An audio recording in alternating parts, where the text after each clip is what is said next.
What is up, everybody? I am your host, Mr. Christopher. This is the mighty Michael Bland. Yeah. WTF? Welcome. I don't have my mug. What'd you do with your mug? All I have is the Uptown Radio mug, which is that's good. I mean, you got the funked up mug and the Uptown Radio mug. It's hot. Yeah. All right. There you go. All right, we got it. It's all good. We're gonna have to. It's gonna have to be good because we're gonna have to make do. Welcome to a special Monday night broadcast. This is from last week. I'm gonna have to pour this into into the bottle here. Yeah, I can't use that. I don't want to accidentally drink that at some point in time. Looks like what I had to leave at the doctor's office. Oh boy. You having problems over there, bro? No, it's just par for the course for old folks. We kind of go to the yeah, I'm wearing the shot that Allen shot. We're going to talk a little bit about it's going to be a lot of fun. We're going to have a lot of fun tonight. We have the one and only Allen Beaulieu is going to be joining us, and we're going to be talking about some of his iconic photos, including that one right there. We'll talk about that a little bit. Yeah, we'll talk about that. We got to talk about that one? Yeah, we got to talk about that one. And obviously talking about his very, very cool, amazing book, Prince Before the Rain. It's pretty. I don't know if you've ever if you have this book or if you've ever opened this book, but it's got like a ton of all types of photos in here of just some pretty iconic things. That's him laying on the bed. I believe. Oops, sorry. That's the shot from Automatic. I believe the Automatic video. I guess he was just on site and he just laying on that bed, right? Yeah. So. Yeah, it's going to be a lot of fun. We're going to have fun. It is Monday night instead of Tuesday night. Mr. Bland has got to pay the bills, and you do that by having band practice and getting ready for your shows. Yeah, well, we got one coming up. You know, I mean, the Urban Classic, my cover band, man. We like to stay active, man. You know, absolutely. So, when's the next show? The next show is Saturday, August 30th at a little place in Fridley, Minnesota called Crooners. All right. And that's actually where we played our first show. Like I started really working the band out at Crooners, like playing there, you know, once a month or once every couple of months, and like really building a repertoire and a fan base. And yeah, it blossomed into a pretty good thing, man. This is the Pure Soul show, which is like 1964 through 1968, maybe. Like sometimes we get into the 70s a little bit, but it's mostly like mid to late 60s. We try to stay right there, you know, and we do a pretty good job of, I mean, like I know a lot of almost any music that I know thoroughly, because that's just the way I listen, you know. Like I don't just listen for the beat, I listen for, you know, everything, all the different components. And I think we do a real good job, you know, playing some Otis Redding, we do some James Brown, Al Green, you know, we're also doing some of the vocal groups like the Spinners and the Delphonics. You know, it's a nice little mix up, man. I mean, it's you know, the room is low key. They don't really let you dance, but we try to create a cool environment, you know, that's not like overbearing. It's pretty hot, man. Very cool. Well, and the point of that being is that they've got practice tomorrow night, and we normally do our shows on Tuesday night, right? But we were like, all right, so why don't we just pre-record tonight and then we'll just launch it on Tuesday? But I thought, why don't we just mix it up and do a show on Monday night? Just mix it up. So I know we screwed up a lot of people's schedule, not screwed up, but we just we added a little bit of spice, just making sure you're on your toes. Make sure you're a real fan and not just something to do on a Tuesday because you know, so and so. Look, hey, cat's watching it while on vacation, being unsociable with family for a couple hours. Yeah, man. Take your time. That's all about. That's what it's all about. Yourself. Yes. So I tinkered with TikTok today. There was a handful of people who saw my 35-minute TikTok live that I did. It was pretty interesting. There was some people that were, people that kind of came in and came out, and overall there was like about 59 people that kind of came in that 35-minute window that came in and out of my very, very first TikTok, which is not bad. There was, it's not bad. And I mean, I've never done it before. I had a problem because I guess you can do live studio on your desktop, but it wouldn't let me because I think there's like a bunch of check marks that you have to do. Do you have over 1,000 followers? Yes, barely. We have 1,009 on TikTok. Am I over 18? Way over. So there's like a couple things, but the other thing was, did you do a 30-minute live? Did you do a 30-minute live within the past 28 days? And I was like, nope, I haven't done that. So I had to do that. And I guess I have to do it a couple more times, that 30-minute one, a couple more times within a couple of weeks or something. And then they'll open up the live studio, which means I can do it like I'm doing this. Yes. Opposed to doing it on my phone where, your view is like this and you can't see anything behind me. I can't share some of the stuff that I'm looking at. And so that's a very interesting way for them to kind of, I find that a very interesting sort of regulation. Yeah. It doesn't, I don't really fully understand it. Prove to us that you're serious about this and then we'll give you access. I don't know. I mean, that's what it seems like they're saying. Yeah. I don't, unless you're serious, don't, I don't know how that proves that that proves that you're serious because I mean, maybe it's for another reason. That's what I'm saying. It's like, why so much? Why are they taking such interest? No, but let me just say that after I got done with my TikTok, I went on some of the other TikTok channels, and there was one called, what was it called? Not Glamour Girls, but it was something really similar. Like it was a Japanese one, Japanese or Chinese, I think it was. And there was a bunch of young Chinese girls that were in a V formation, and one would come up and she'd dance, and they were doing like all these like intricate hand motions, and the other girls would be kind of just sitting behind her, just kind of clapping. And then there was this guy that was emceeing the whole thing, and he was like, and a switch. And he'd like really broken English, and then they'd switch, and then the next girl would move up and she'd start doing a dance. And this was going on for like 15 minutes, but it was something about the way that they looked that I was just like, am I watching AI? Because something about the way that they were moving their eyes and the really distinct movements of how they were moving their hands and stuff. And what it was is if you liked a girl, you would send them coins or whatever. And that was this guy's thing, is he got all these girls to come in, and then you vote for whoever you want, and whoever, I guess, whatever girl wins the most money or whatever gets a prize. But this guy's making bank by it was just weird. I was just like, man, I'm like so far behind. I don't like this new world, man. Yeah, it's just really weird. Everything's getting real different.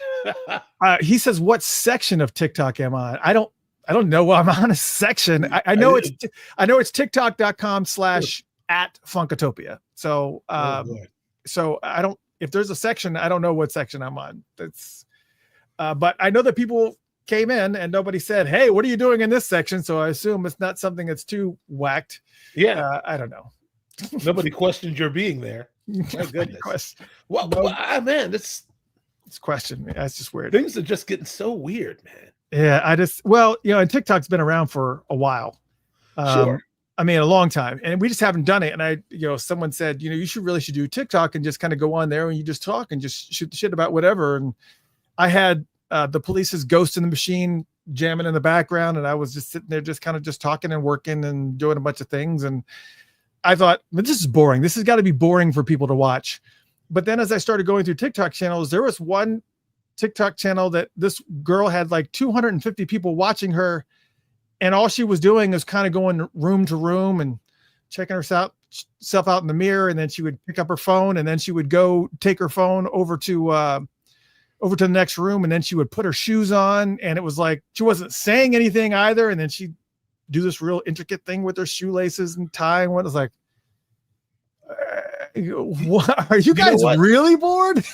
Hey, listen, one of the women who was a pioneer in that field, Anna Voog, she's from here. She's from Minneapolis. She had a band called The Blew Up.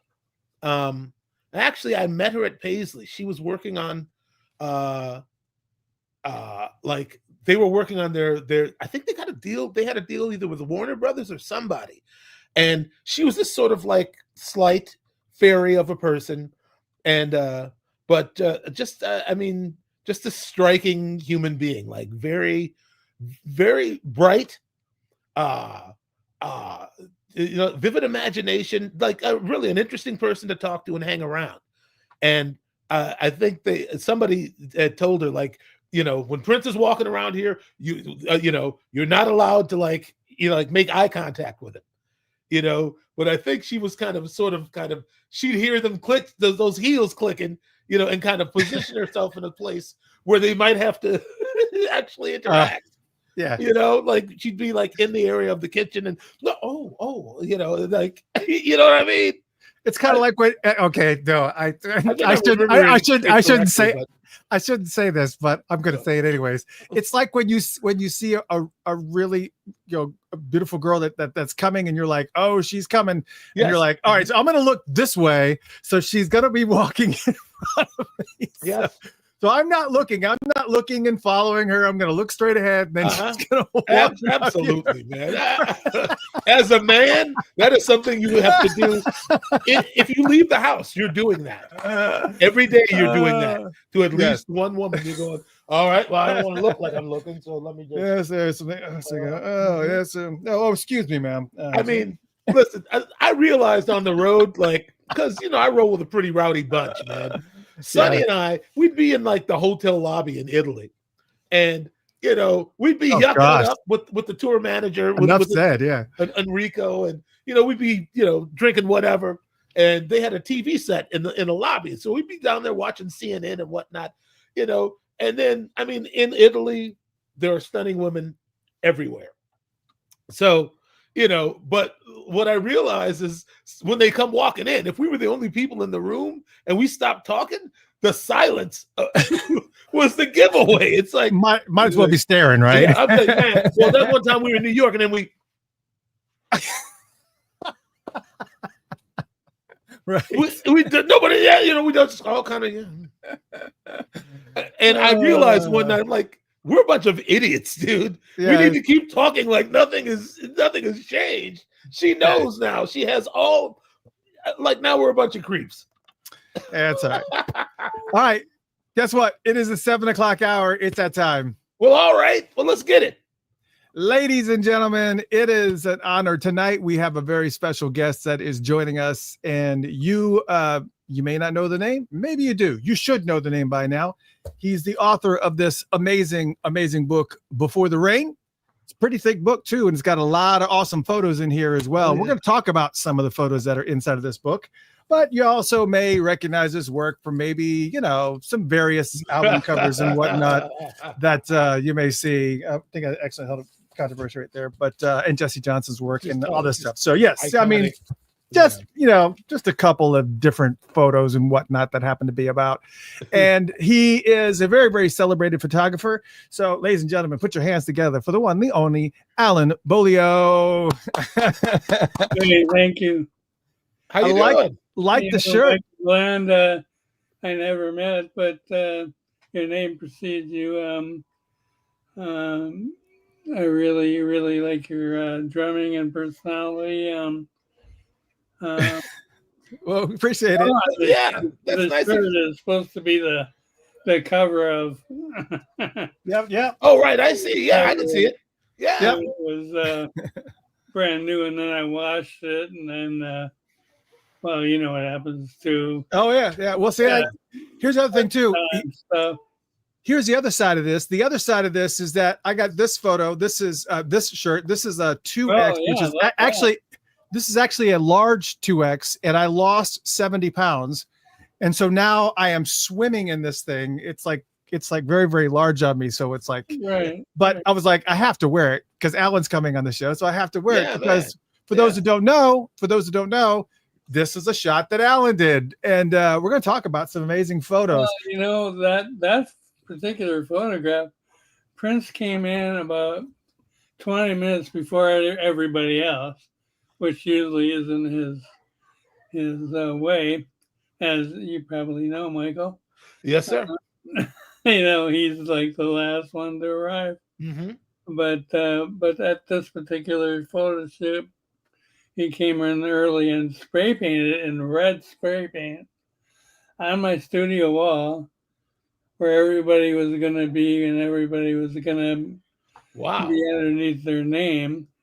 And that's nerve. Great job. Yeah. How you just come walking in and just start spray painting on somebody else's wall? I know. And I'm going, well, I hope I can paint over it, which I could. That's strange. We did shoot the album cover at Lisa Coleman's apartment, which she was sharing with one of Prince's girlfriends at the time. Right. Kim Upshur, if you know her at all. Mm-hmm. I've heard her name, yeah. And oh God, she's just a beautiful soul and a beautiful woman. And Prince did the same thing to her house, with red spray paint, and she couldn't get rid of the Prince, Fink, and Des and all that. So he paid for the whole apartment complex, something like 6 months in advance. Got a professional painting team, and all right, and tried to rectify what he did, but he obviously couldn't. Lisa and Kim got kicked out, so Prince kind of paid dearly for that. Just that one photo, but no, he does a great job with spray paint. And in fact, I wish I had all the records that you do. The one of the records I did in post-mortem or after he died was called The Singles. And, right. And, Prince wrote his name in red. And that was like before Michael Jackson did his the Originals album cover. Yeah, it's called The Originals, right? Yeah, that's it. Yeah. And Prince also, spray painted paper at that time because I had such a hard time getting the red off my studio wall. I said, please spray paint on paper this time. So he did. But that album cover was great. And so I've done 6 album covers. 3 when he was alive. Mm-hmm. I was also on 3 tours. I heard you talk about, Michael, that you were on 3 tours. That sounds about right. Tours. Something like that, yeah. Yeah, and so you know what tours are like. In Prince's realm, it's kind of mellow and cool, and on the Times floor, it's wild and crazy. So I just go between floors. Well, I'm curious, Morris, and because that's where the wild things were. Well, I'm curious if he painted this in red, was he the one that then opted to do it in black and white? Because you obviously don't get, you don't get. Good question. Yeah. No, he liked that color of spray paint. I mean, he always used it. But why did he opt for black and white on the shot though? The actual official shot. Well, because the album cover was black and white. We did the Dirty Mind in black and white. Right. I did shoot a few rolls of color because I wanted to show the color. And I tried to talk him into, that's the same wall, by the way. Yeah. That's his same spray painting. Wow. Look how the band's style. I went out and got that piece of newspaper. So, Lisa's all of a sudden wearing a camisole. Yeah. That fashion choice. A lot of people commented on that because obviously, the shot that they went with was this one where she's kind of in a little bit of a trench coat and she's obviously got pants and boots on. Like I'm one of the guys. And then all of a sudden, bam. Yeah. And it went like this. I was just kind of curious if there was any type of whose feedback was that? Obviously, was it Prince like, nah, go with the trench coat look, or Well, we'd work on both. I mean, he would have characters for everybody in the band. Sure. Like Dr. Fink would always be Dr. Fink no matter what. I mean, sure. Yeah. He would dress up as Dr. Fink. At this point, he had Mark Brown, which he called Brown Mark, do the bass guitar. Bobby Z would always be Bobby Z, and Dez would always be Dez. Bobby had the suits, and then Dez has the same kind of jacket as Prince and Bobby, with that thing on the shoulder. Right. And I always wonder, is that like? I mean, that's the raincoat look. Is it debuts on Dirty Mind, right? That's where it starts. That's where it started. And it took my wife to point out, like, I'm like, I don't understand why it's raincoat. She says, like peeping toms. It's like it's subversive. The rain jacket. Oh yeah. And then it got, it evolved. Yes. Like 1999, it finally turned purple. Sure. And then he kept that because that was kind of his color. Although I didn't know it. What I don't understand, this looks like the same wall as from like what time is it to me? Right, the time. Yeah. Is it? Yes, it is. Okay, thank you. I'm going crazy inside, going, it can't be. Yeah, no, it is. That's the same wall. Okay, thank you for that, man. Same wall. And where is this wall? Where is this? Well, right now, who knows where that is? It's gone. What was the location though? It was my studio.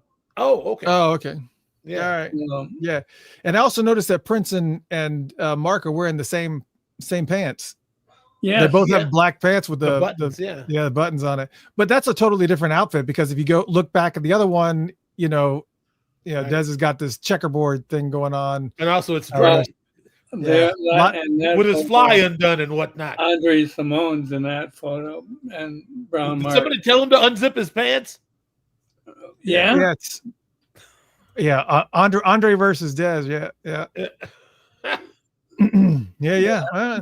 Lots of man. So let's go back to the beginning though. What was your first, like, how did you get a call to even start to get involved in working with him? The strangest story is that my brother and I went to this club in St. Louis Park. I can't even remember the name of it. But it had a dance studio downstairs, and upstairs was more for socializing and, if you wanted to pick up girls or something like that. And we were downstairs, and Prince's record, Soft and Wet, came on. And my brother said, that guy's from Minneapolis. You should call him up, and you guys should get together. And, it's weird how things work out. I did a photograph, and it's in my book, where you could probably point it out, Mr. Christopher. The black and white photo of the fashion photo I did for the Shades of Blackness. It's got to be at the beginning. The shirtless one? Oh no, not the Dirty Mind. No, he's not. It's not a Prince. It's of models. Of who? I'm sorry. It's of models. It was fashion extravaganza. I wish I wish I would have bookmarked. Oh no, I see it. It's this one right here. Right there. And what I did is Bernadette Anderson hired me to do that shot, and Prince really fell in love with it, and that's why that black and white Dirty Mind. Even though the first shot we did is on the cover. Yes, the This one here. Right. We did that. That was our first shot. And I remember him coming to my studio, and I was anxious to see, hear what he had in his mind and how he felt about things. And I had a big light box up, and I had about 20 rolls of film on it. And he just kept looking at it and looking at it with a magnifying glass and looking at me and going, "Oh God, these are bad." And I'm going, "Oh no, I lost a great client." And back then, bad was good. Oh, even he liked them. Yeah, he goes, no, these are really good. I like them, man. These are bad. Yeah, these are really bad. Yeah, and it is Minnesota. Yeah. And I took the lingo as being, my life's over working for Prince. And but no, he hired me for album covers, tours, and he almost made me cinematographer, photography. That was before Paisley Park. Sure. When I was in St. Paul, and rehearsal space, and no, I love that place. That was a wonderful place, and I jammed with Prince about 3 or 4 times. But let's understand this. I mean, when you're playing with the maestro, I felt like a little kid on a ukulele. Him. I was playing hot cross buns, it's just like do. Yeah. What do you play? What do you play, Alan? I think I wrote "Let's Go Crazy." Oh, so I play guitar. I see. And so we used to jam together. But he'd play drums like you. He's a great drummer. Yeah. And a great bass player. He played bass for a while. Then he'd go play keyboards. And then, he'd finally come to me and said, "Well, Al, I got to play guitar. So you can sit and watch." That was good, Alan. Have a seat. Let me show you. Yeah, that was just great, Alan. I like a Charlie Daniels moment. Let me show you how it's done. That was really good, Al. So I have to ask. There's no comparison. I mean, Prince was an unbelievable musician, and there's no taking that away from him. Sure. And then we had certain rules when we were on when we had tours. I couldn't take any pictures in the bus. I could only take pictures when he told me I could take pictures. And it's funny how that worked, because there was some great photo ops in the bus, but sure. I couldn't take any, and I had to play by his rule. He was my boss. Yeah. And just like Michael Bland, you know what he's like. He's the boss. That's right. That's understood. Well, I mean, the day I walked in the door, that was. Yeah. You don't have to ask about it. You already know. Yes. Even when I did that photo that Christopher's wearing, I mean, he was the boss, and he just took it as that. I mean, and I remember the first tour was actually pretty hard, because there was no internet like there is today, and YouTube, or right. There was no iPhones, or you had to take it to the developer. Yep, that's what I did first thing in the morning. He'd play until like 3 in the morning, and then I'd have to set my alarm at 8 o'clock, and hopefully I just go to the yellow pages back then and pick out the biggest ad because I figure, well, they're probably the best.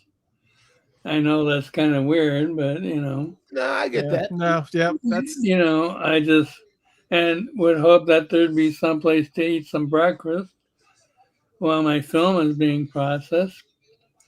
And we do the whole spiel. We get contact sheets and slides, and the slides would be in the sheet.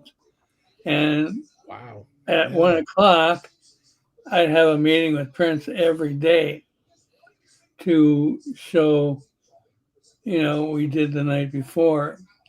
I got to tell you, the first night that I was kind of a studio cat. I mean, you saw the album covers I did, Christopher, of Controversy and Inside 1999, and yeah, I'm kind of a studio guy.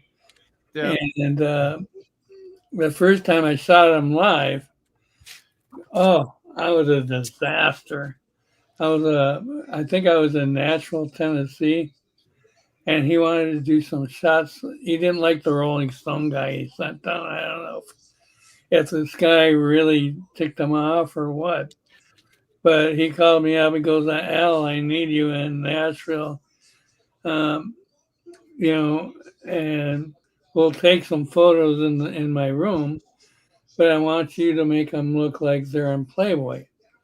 So, he wouldn't look in the camera. He would look like he was talking to somebody else.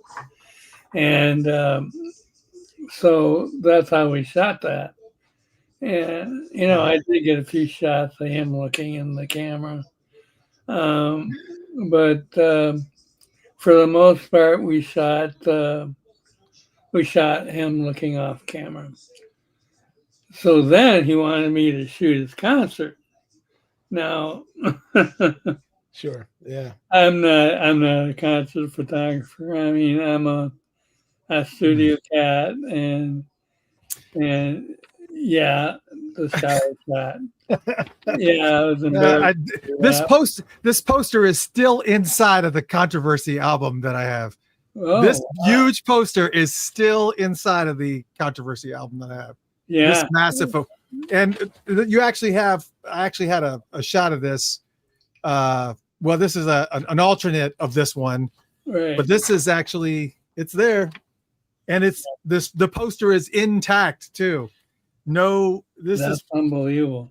Yeah, it's pretty. It is amazing. I just realized it was like, this. I guess I probably should pull this out at some point. Wow. I mean, Alan, I gotta ask you, just as I'm presuming you're a rational-minded, individual. Here we go.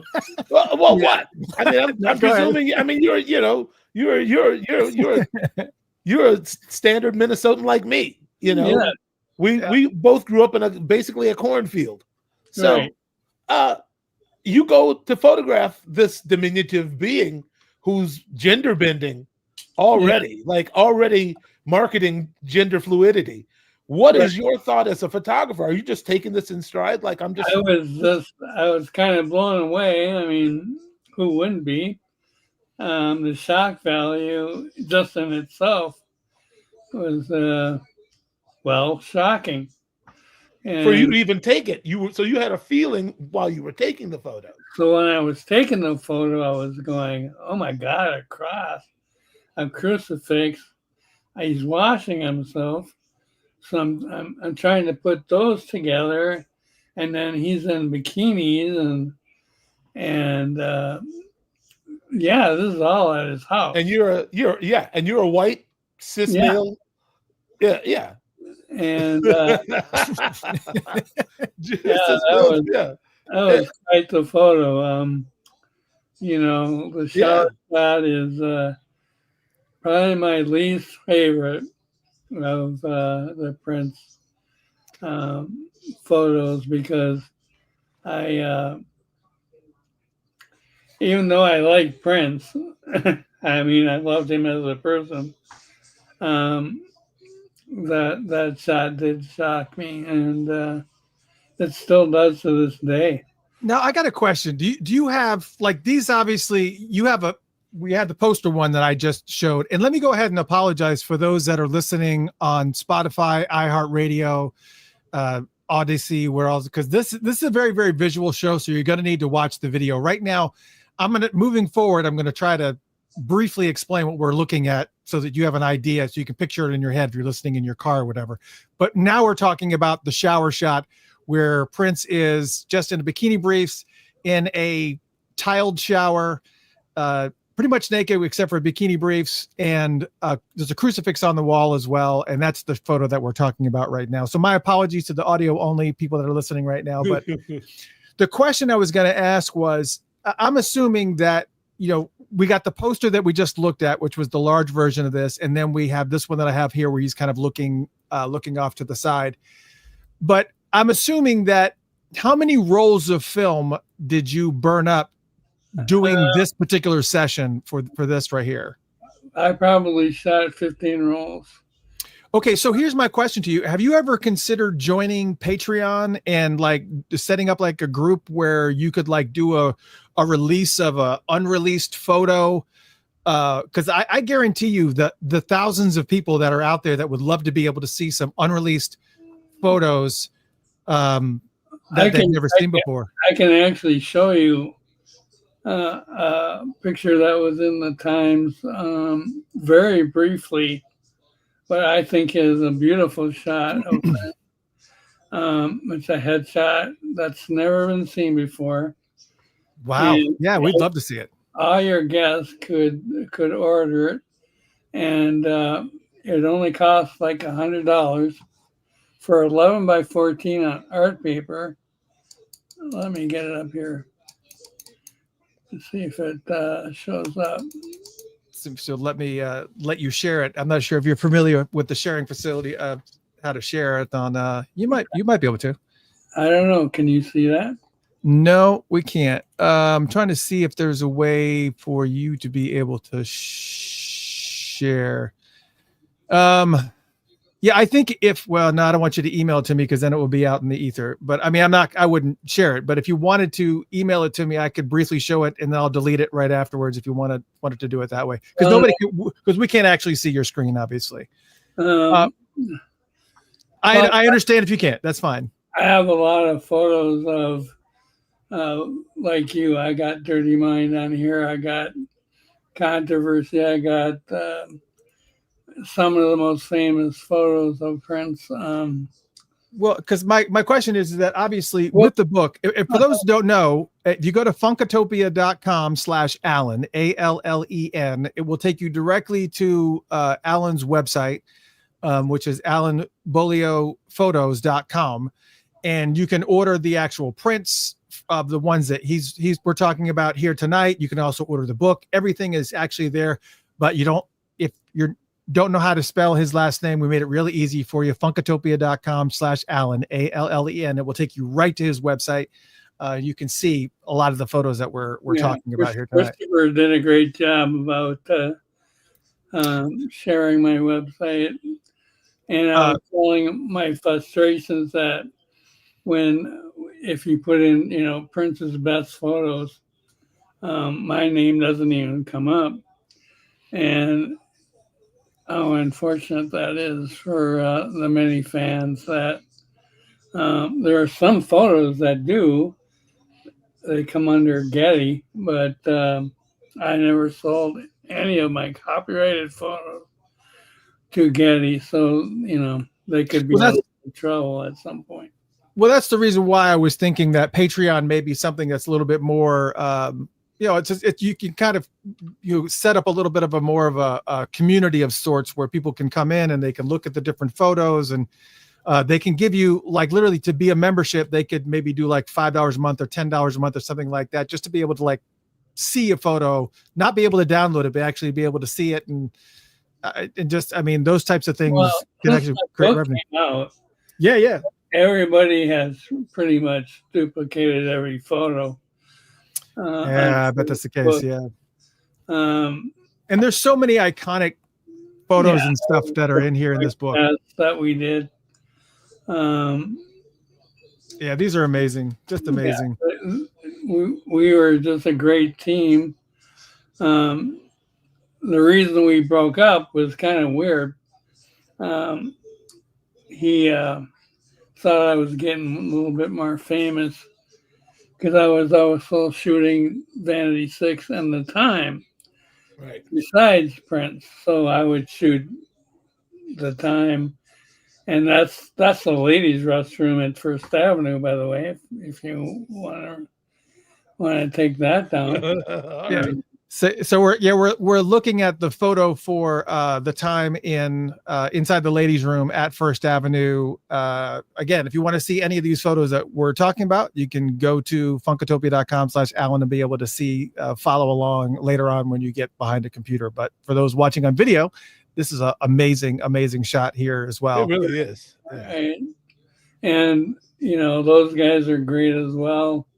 And Vanity 6 were wonderful to me, and I think they all kind of took Prince's lead, saying, this guy's okay. So, oh yes, treat him good. Whatever you do, treat him. I mean, Vanity, boy, she a looker. Ooh. Yeah. Now we're looking at a couple shots online for audio folks. We have a shot of Vanity 6 with obviously Vanity, Brenda, and I mean you got the band, and then you have Vanity by herself standing next to a sink. That's kind of the side by side photos. That's again, all photos. More when their relationship was a little bit more sexual than the first one. The first one was with the Clouds. They were just getting to know each other, but by the sink, yes, they already knew each other quite well. Yeah, they did, to say the least.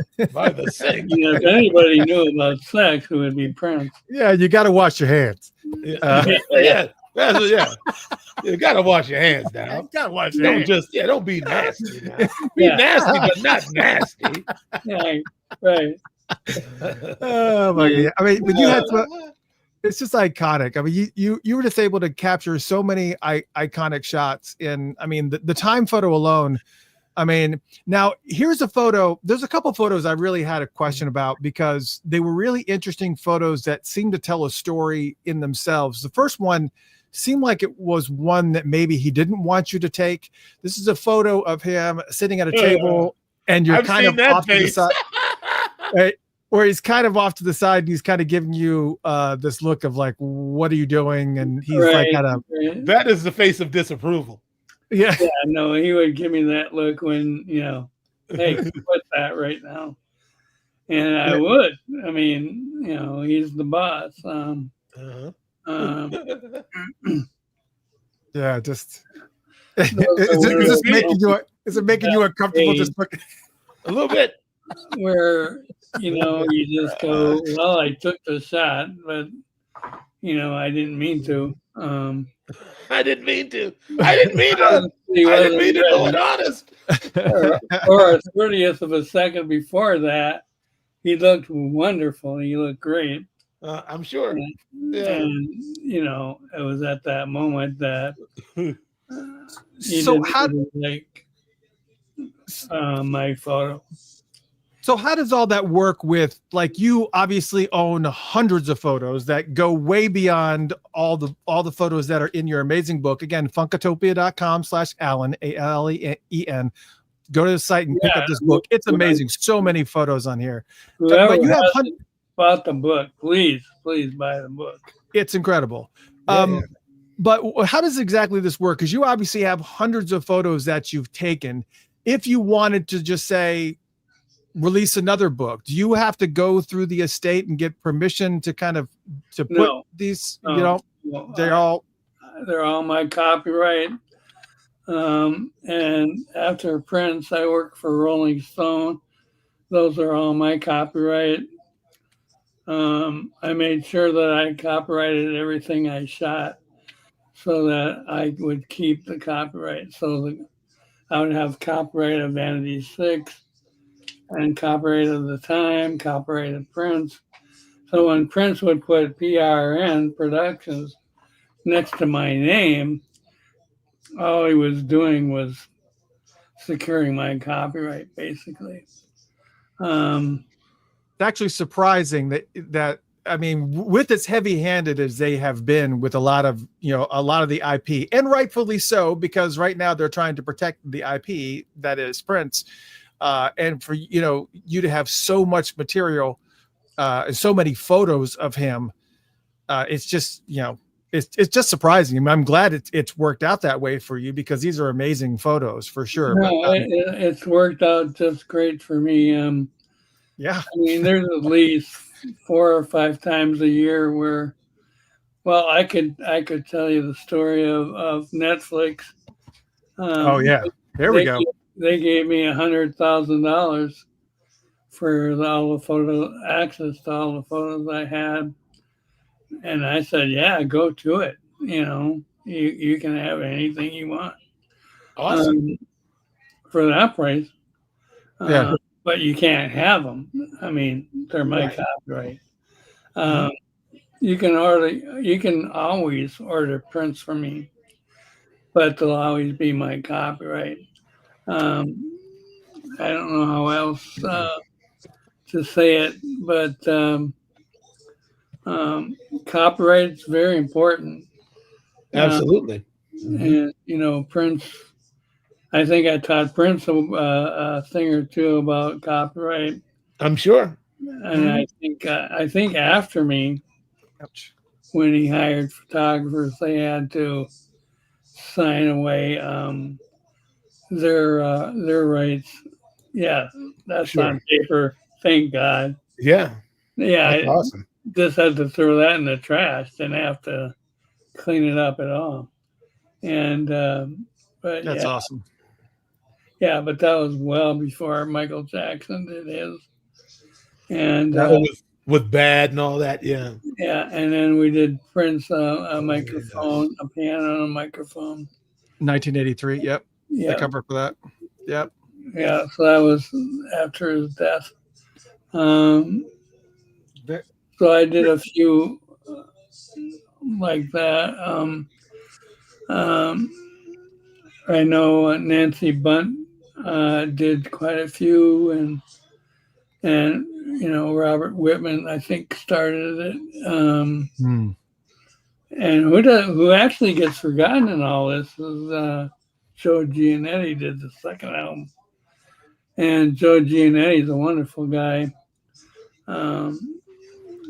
In fact, he was my teacher when I was in the College of Art and Design.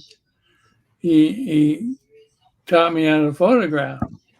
Now, this is the guy who shot Prince. And he did the sliding part where his eyes were kind of like beams. And then the album after that was I Feel For You, and I Want to Be Your Lover. Yeah. Which really kicked him off. And that was the green bluish, and had a really crummy headshot on it. But in the back cover, he was on a Pegasus, or it was a weird album cover. And well, that's the For You one that you're referring to. It's the For You album cover. Yeah, that's Joe Giannetti. Okay. And, no, Joe was a great photographer too. And now, who shot is this also Joe? This shot in the inside that that might be Robert Whitman. I'm not sure. Doesn't really. I don't think he really credits anything on here. Right. I can see. But yeah. Well, okay. Top credited me, like the first 1999 that came out. Like I was trying to tell you, he was very jealous of me because I was doing the Time Vanity 6, and so my name would be on everything. Would be on Prince's album. Would be He was making you famous. He didn't. That was a byproduct. He wasn't looking. That was the byproduct. Yeah. Yeah, I remember us having a meeting. He said, "You're getting a lot more famous than I am." Uh-huh. I said to him, I said, "Prince, I'll never be as famous as you." And but yeah, at that time, Earth, Wind, and Fire, I'd call him up and wanted my phone number because they wanted me to do their album cover. Of course they did. Yes. And Prince didn't like that at all. Ooh, He said, "No, you're my secret. Uh-huh. You're my guy." Wow. And he's right. I was this guy, and Sure. He started off as a client, and then as we went on tour together, one day, well, you know this, Michael. One day I'd be his best friend, and the next day he wouldn't even know my name. Yeah. Oh, I love that photo. And what he told me to do on the album cover sleeves was go see Blade Runner. And I go, okay, I will go see Blade Runner. Well, I couldn't see it in the theaters, and it wasn't on video yet. So I had to ask people who had seen it, what was it like? He said, well, there was smoke, a lot of neon, and do it like that. So I just took my imagination and kind of ran with it. I think I would have done it differently if I would have seen the movie. But yeah, I think it worked out because you weren't really, it didn't seem like you were copying anybody here. And right now, again, for the audio folks, we're looking at various photos from the inner sleeves of 1999. And this is the one that's obviously where he's laying on the bed, but this is the other one where he's laying on the bed where you can see a little bit, more of Prince in that particular photo. He's showing you a little bit more. Yes. Oh, yeah. I actually saw him naked. All right. But I won't talk about that at all. Except to mention it a second ago. Yes, other than just mentioning it. I won't talk about it other than just saying I did see him absolutely naked. Well, to some, that's a bragging point, really. Bragging point. To somebody had to. Yeah. Right. Besides his mama. So, I happen to be the lucky first one. I don't know who did Love Sexy, but they obviously saw him naked there as well. Well, we actually found out that he was wearing green bikini briefs for that shot. Gilbert Davison told us that he was wearing green bikini briefs, and they airbrushed his midsection naked on that. So yeah, so he wasn't completely naked, but he was completely naked for me. Well, there you go. There you go. Right. I thought we weren't going to talk anymore about this. Now we are. We're making Michael uncomfortable. Listen, I didn't have an assistant. I wasn't rich enough. I was just kind of starting off myself, and so I had a Hasselblad, which I was proud enough to own, and a couple studio lights.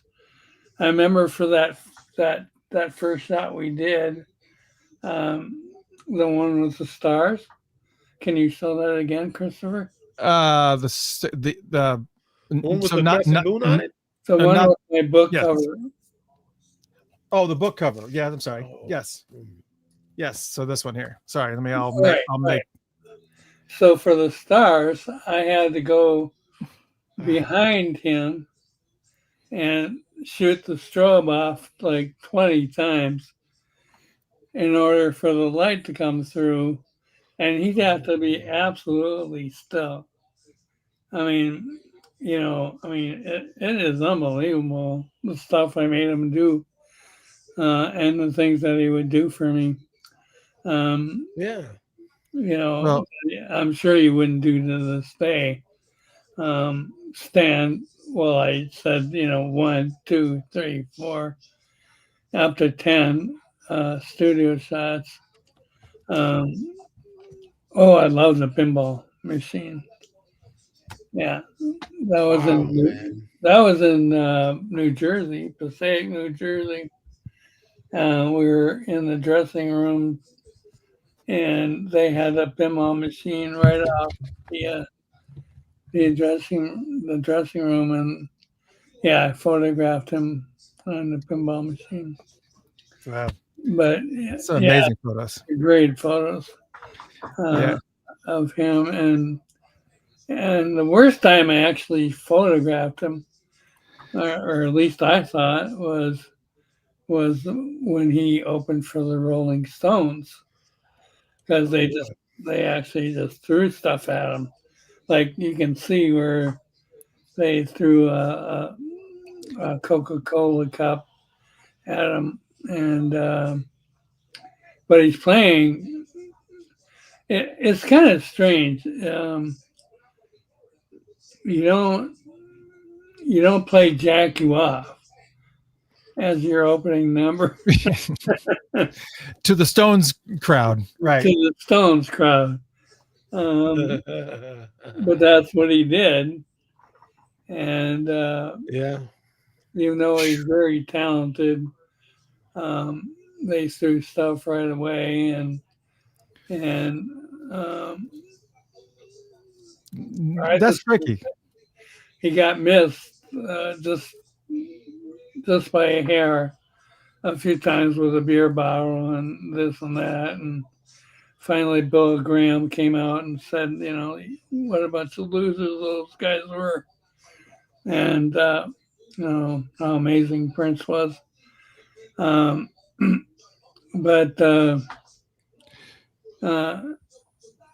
how that concert worked out was Friday was Rolling Stones Day, and we had George Thorogood, and I want to say the Jay Giles Band. Okay. And then Prince opened, but it's hard when you have a guy that opens at noon, right? And these guys have been waiting around for the Rolling Stones. And he plays Jack You Off.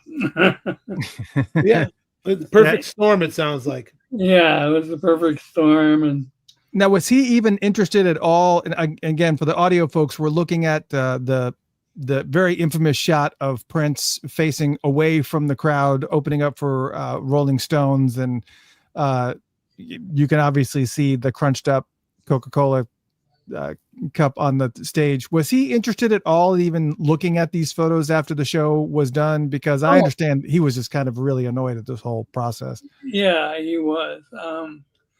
But what he did was he took a very unpositive situation as opening for the Rolling Stones. So let me get back to my full story. Friday was the Rolling Stones, George Thorogood, and Jay Giles and Prince. And then Saturday there was a USC game, so they had to tear down the whole stage, the whole thing, and it became a football field. And then Sunday, the Rolling Stones were yet to play, and Mick Jagger called Prince, come back, please come back. I mean, you're great. Don't let this audience treat you like that. And it was Des Dickerson that actually got him to come back, and but then he did a greatest hits kind of show where he did I Want to Be Your Lover, I Feel for You. Sure. Right off the bat. I mean, at first he was doing is very controversial show. This was Jaguar. I remember, exactly why I took that shot. And but yeah, he came back, but the same thing happened. I mean, people were kind of prepared that Prince was kind of the bad guy.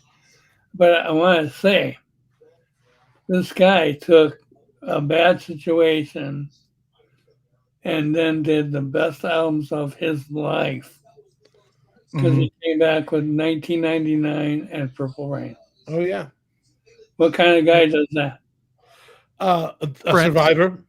A guy that absolutely is going to destroy.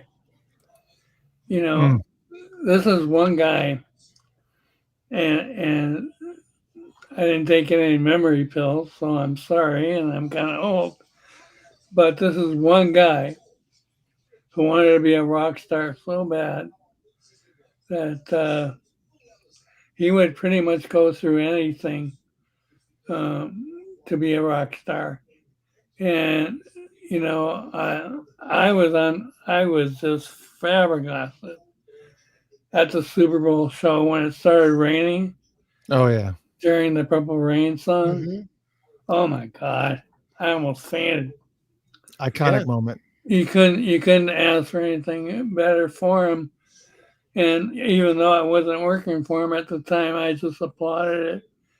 And his guitar playing when he did the Hall of Fame thing next to Tom Petty and Tom Petty and all those guys, and where he threw his guitar up in the air and had Roy catch it.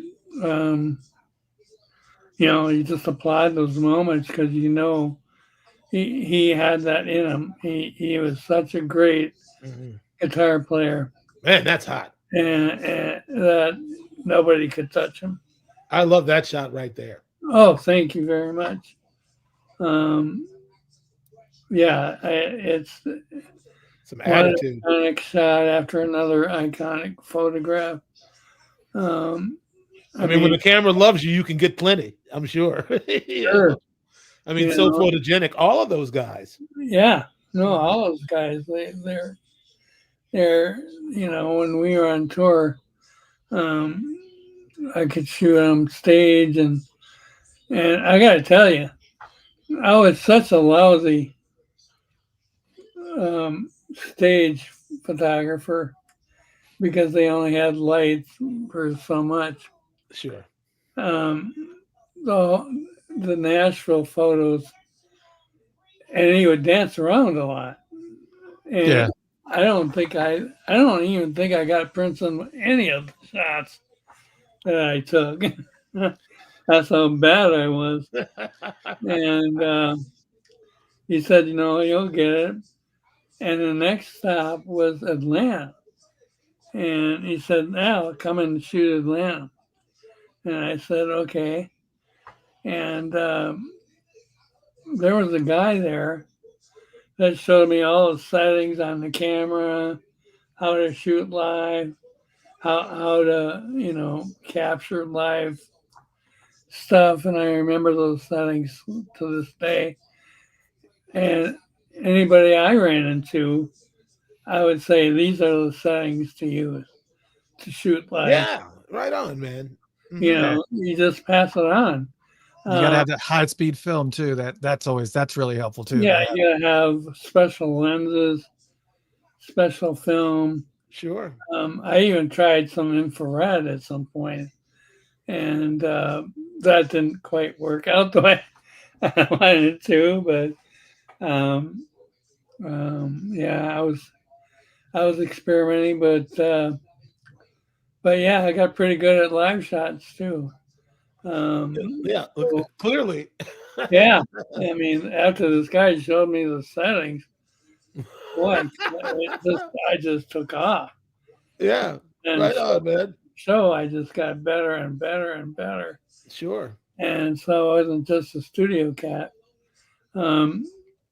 Actually, Lenny Kravitz, when he was in town, hired me to shoot him live. and he was kind of like he wasn't at the fine line. Where was he at? Anyway, one of those cafe type surroundings. I can't remember the name of it. It's probably long gone from our shows that we have now, but are those photos of Lenny anywhere that can be seen too? Because I'm also interested in some of the other artists that you shot, because I noticed that you also have a lot of shots of Morris Day. Here's one that you took of Morris. This pretty slick, slick. Yeah, he's pretty slick, and he was pretty young back then. Mm-hmm. Yeah, I haven't seen him quite a while. We got kind of close there for a while. We're buddies.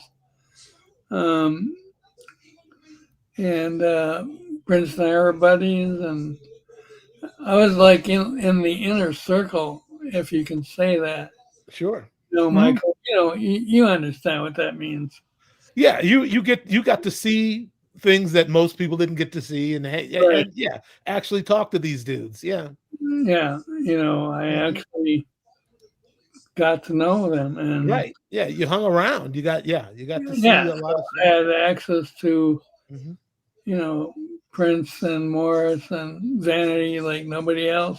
Sure. The inner world is it's very insulated. Yeah. Yes. That's Prince would, he is. I mean, he would book a whole floor on a hotel, and he would just have 3 people there. One would be me, the other would be him, and the other would be his bodyguard, Big Chick, at the time. Yeah. And but the other rooms were empty.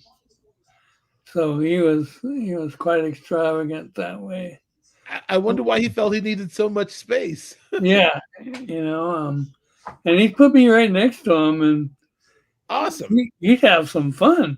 I love to hear that, man. Yeah, he chased girls around the room, and they'd laugh, and oh yeah, that's a great iconic photo. Man, so tight. And what is that? That's the bathroom somewhere. No, that's at we were at Atlanta when I shot that. Okay. So somebody else did the graffiti behind them. I didn't, and Princeton, and I said just do the mirror shot, and so they know what I meant, and they kind of went for it. But yeah, we got pretty close, like I said. So it was pretty fun. It was hard coming back home. I gotta say. I bet. I feel that. Yeah. I had all these clients. I started shooting fashion. I was shooting fashion for Donaldson's and Dayton's and yes, sir. And Powers. Remember Powers? I do. These are all like local department store chains here in Minnesota. And I would shoot for all those people, and it'd always be fashion stuff. And then I'd get home after a tour, and I'd call the same people up. The art directors wouldn't even be there anymore. Yeah. There'd be different art directors, and I'd have to show my book, and you'd have to re-interview for the job. Yeah, I'd have to pound the pavement. And Oh, who's this? Who's this guy named Steve Park that's in the chat room commenting? Yeah, I love Steve Park. You should just give him the code, put him on, man. Steve Park, you want to join the show? I love Steve Park. Do you know Steve? Do you have his email address? Let's have him. Steve's great. Let him fan out over Allen. Yeah. I think I've got his email. If he's watching, he might as well get on with us. I mean, I'd love to hear these two guys actually talk a little bit. Steve Park is a wonderful guy. Absolutely. Steve, check your email. I'm sending it here in just a second. If you're not doing anything, it's fine. And obviously this is Allen's stage. So yeah, no, absolutely. But we, when you have a fellow photographer that's in the mix, that's, it's just as celebrated as, it's just as celebrated. It's always good to give love to each other and give each other flowers. Yeah, it's a community. We're pushing community here. Yes. Yeah. May Ling says Jerome is so young here, and he. I mean, look how young he is, but he's just a kid, man. Both these guys are just kids. No, when we first started out, we were such kids. I mean, Prince and I and Jerome and Morris Day and Vanity. Oh, okay. We were just kids. I mean, Steve is just sneaking in. He said he's out and about, and he was just sneaking this in. So, okay. So he's probably hiding in the bathroom, isn't he? Yeah. Hey, buddy. All right, man. Love you, man. I love Steve Park. Steve Park is I'm a big fan of his. We did another book together called Prince Icon, and Steve put that together. I don't know if you have that one or not. It's pretty sick. Yeah, I think I do. I'm just trying to. I have so many books. Yes, there's a lot of Prince. A lot. Yeah, I'm pretty sure I do. Is this? Oh no, I have his picturing Prince one. I have that one of Steve's. No, that's Steve's. That's Steve's book, and I know I have Icon here somewhere. I'll see if I can find it next time you're talking. I'll look. I don't want to take it. Actually has a lot of photographers yes, I've seen that didn't work for Prince. I mean, it has a lot of freelancers in it. That's the one thing I don't like about it. It's not inclusive of Steve Park and I, or people like Robert Whitman, myself, Joe Giannetti. I don't even think Joe Giannetti's in it. And but it would have been nicer if it was just people that work for Prince. But he included a lot of people that just photograph Prince, like live at First Avenue. And I am curious, do you know who it was that was standing on the scale in the background there? It's kind of like I guess it's one of the old time scale. It's one of these old time scales that's in the background. For the, I have no idea.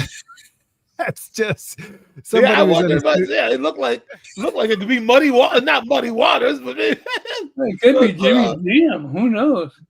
It could be. It could be. It could be John Lee Hooker. It might be Jelly Bean. It could be Jelly. Well, that's a little too short to be Jelly, because for him to be standing on that and only be right at the top of that, it's what we'll be talking about. Yeah, Jelly Bean's a little taller. Yeah, he's a lot bit taller. But I love Jelly Bean too. Since we're talking about albums, let's talk about the cover of Dirty Mind. So let's talk about the cover itself, which I don't know why I didn't. I had this album for many, many years, and Are you going to say what I was going to say? Yeah, I had no idea. Go ahead, you say it.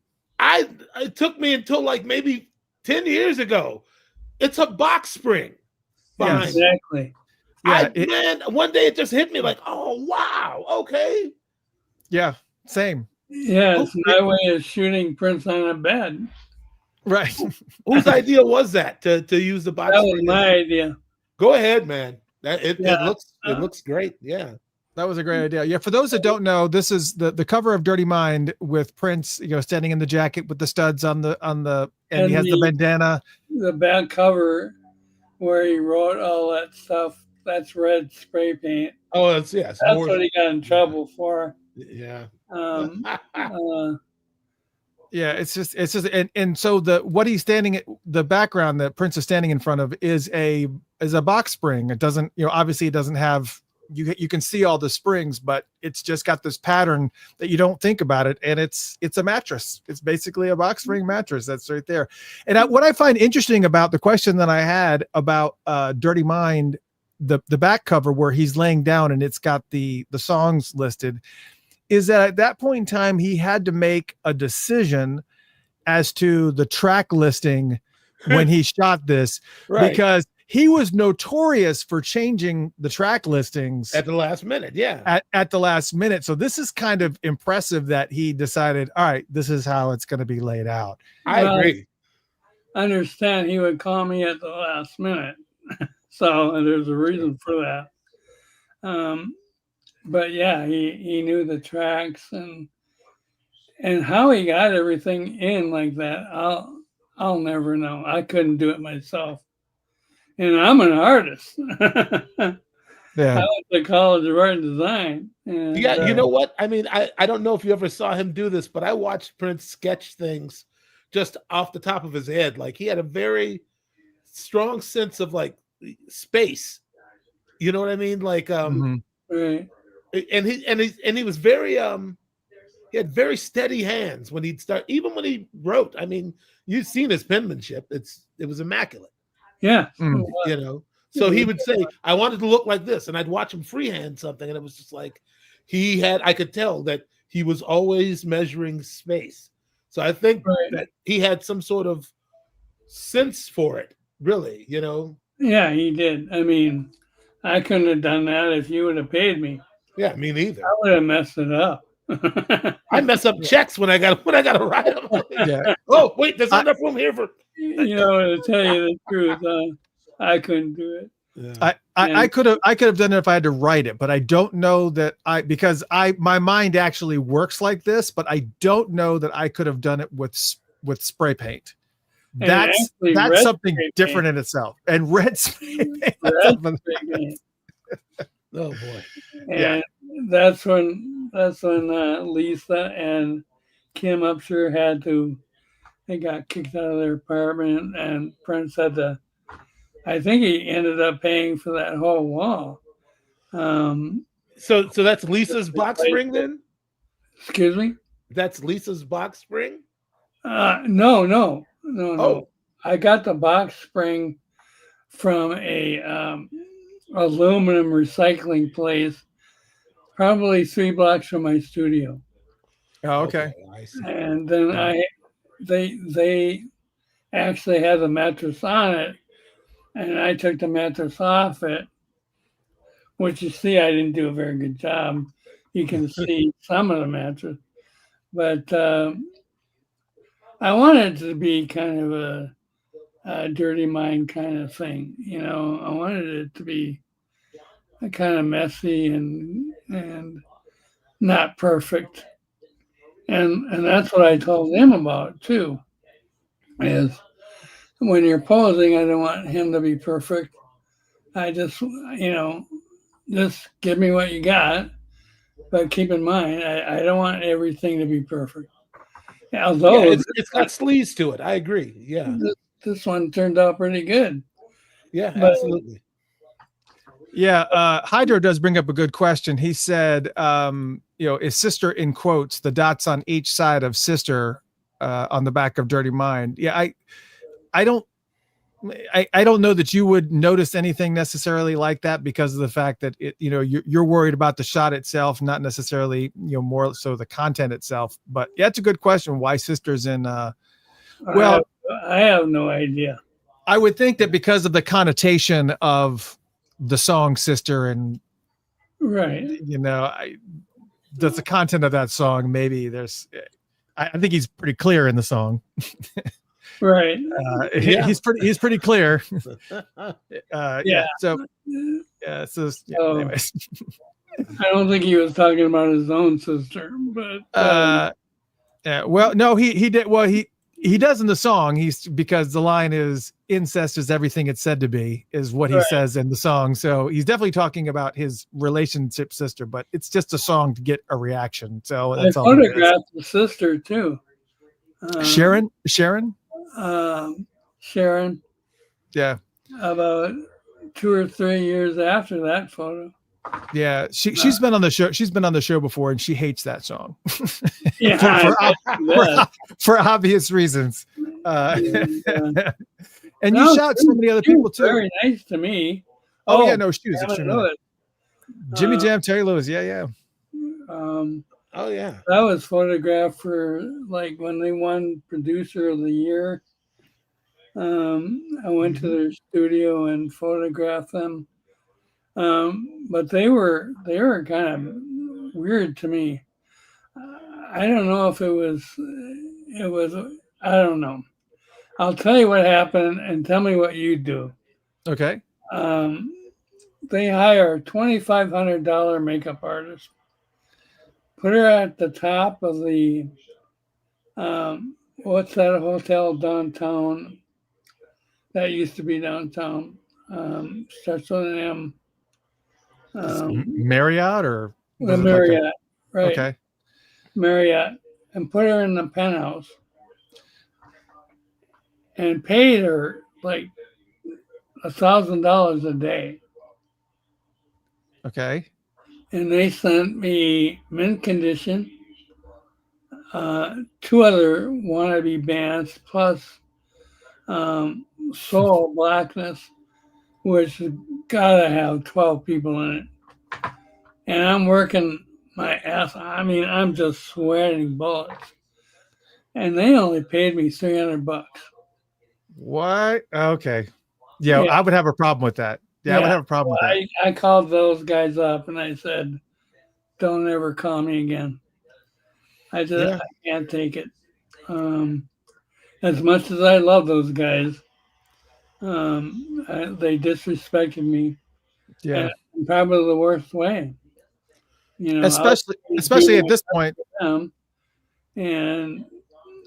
you know, they go around and turn around and pay a makeup artist $1,000 a day and give me $300. Put her in a penthouse in the best hotels. And did you get to stay in a hotel, or did you have to like go back and forth to your house? Well, I was at my house. So okay. All right. At my house and shot in my studio. No, I had to call him up and make that call that, you know, I don't want to work with you guys anymore.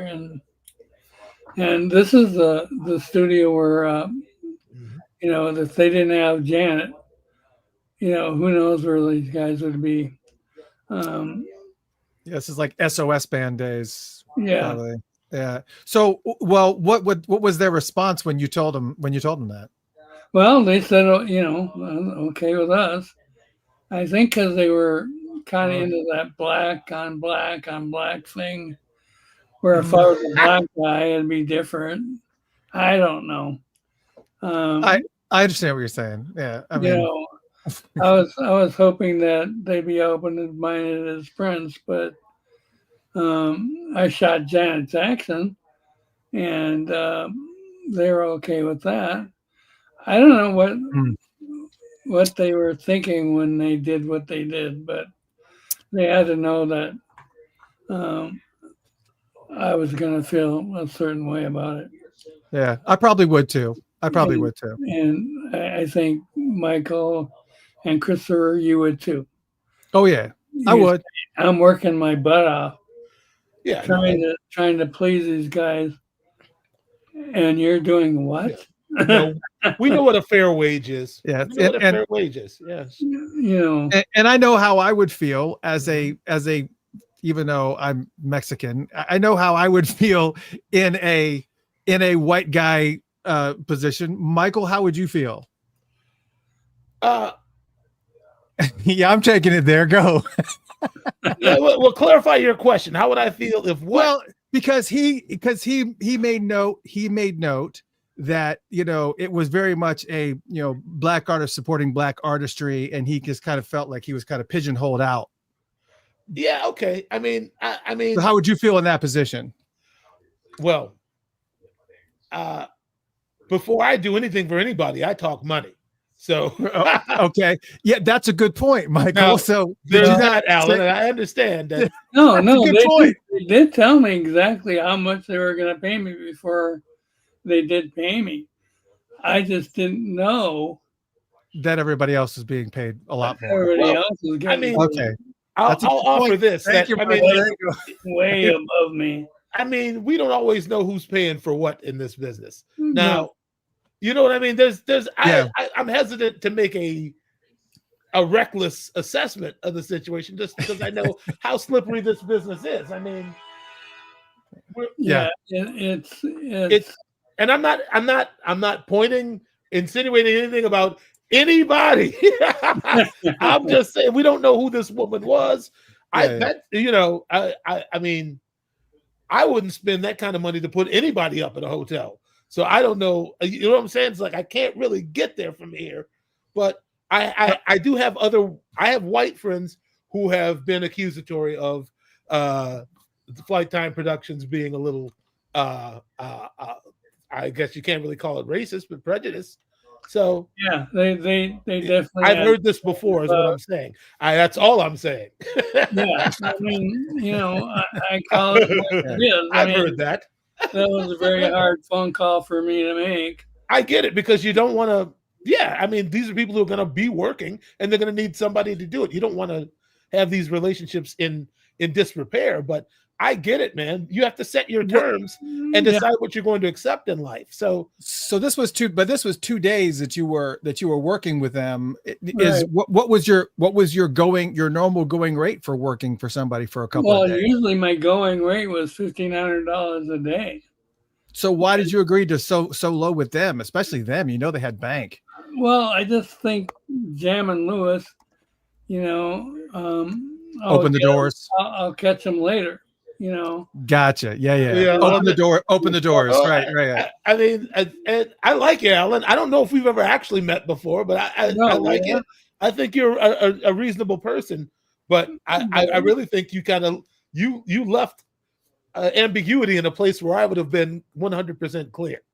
Right. Oh yeah. And especially the guy that is responsible for so many amazing album covers, just like you know what you're going to get with me, you know. Why? Yes, but we all learn in various ways how to not let people take advantage of us. Yeah, I think what you need to do is look at it as as one to grow on, and I'm sure you did. It didn't stop you. You kept moving and doing your thing, man. Yeah, I kept moving and doing my stuff. You know, but we all get snagged, man. Everybody gets snagged. You know, I got snagged on that one, but I called them out on it. Maybe I shouldn't have. Maybe that was a bad thing, but opportunity cost, versus, there's no one way to deal with it. I mean, it's weird because I've been ruminating on this phrase in my brain lately. That's basically, we are only what we do and what we're willing to accept. Other than that, that's all we are as humans. We have to set these parameters or agree with them or challenge them. There's not really any other way to see it, I don't think. Yeah, that's, I had a. But don't ever give a millionaire a break. That I'll give you that advice right now. Don't you ever give a millionaire a break, because they got there probably taking money out of somebody else's pocket. Yeah, no, I mean, at the time I photographed, I think they already did Janet Jackson album. Okay. And Control, which I was kind of sad that they didn't call me for that album cover. Sure. And, and they would have my work when they first opened in Edina. Remember that studio they had in Edina? Absolutely, yeah. Mm-hmm. Yeah. I did the opening party, and when MC Hammer came by, they called me up and wanted me to be there. Sure. I remember, getting there at 10 o'clock at night and, sneaking in the back door to shoot MC Hammer and them. I got you, Alan. I would just say this, man, and that tells me as much about you as it tells me about them in that respect. Right. You know what I mean? Because I understand where you're coming from. You're coming from the space of we're all in this city together trying to make something out of it. Right. You know, and it shows your generosity and your real intent as a person in this space, you know, in this industry. Like, you were just concerned about being productive and seeing everybody win, you know. But it's I've learned as I've gotten older, it's hard to tell who's really operating in that same, you know, who's going to be going to reciprocate that. There's very few people who are going to give you yourself right back, man. And I understand, because these are people who are, you know, who have put this place on the map. You want to maintain access, but not at the expense of being, I mean, you know, exploited. Exactly. That was the right word, exploited. Right. Egg in my face. Yeah. I mean, that says something about they didn't have to do that. They didn't. I absolutely agree. But, you know, money makes people weird, man. Oh, Jesse, yeah. But I can tell you right now, my man, soul brother. Man. Yes. Yeah, man. Jesse Johnson, let me just say, good friend, love him dearly. Great guitar player. Love him dearly, and just what an amazing dude. And he's obviously, you got some super iconic. I wish I had like a thesaurus or something, because I keep on using iconic, super iconic photos that are taken for Jesse Johnson's review album. But I also have to know too, this is actually a photo. I guess this was on the photograph. Yeah, it's actually on the back cover, but it's cropped on the back cover. The poster was the front cover. Mm-hmm. And the poster, if you watch Pretty in Pink, it's actually in the movie. Is it in like Molly Ringwald's dress, her bedroom or something? No, it's when she's at the record shop in the mall. The record store. Yep. And Ducky comes in and says, "When a man loves a woman," and he starts dancing all around. Ducky. Yeah. And he goes up the stairs, and that's where Jesse Johnson's poster is. I'll have to look at it tonight just to see. And then that's and then in the Breakfast Club, my photo of Prince in 1999, where the lyrics are on one side and my photographs are on the other side.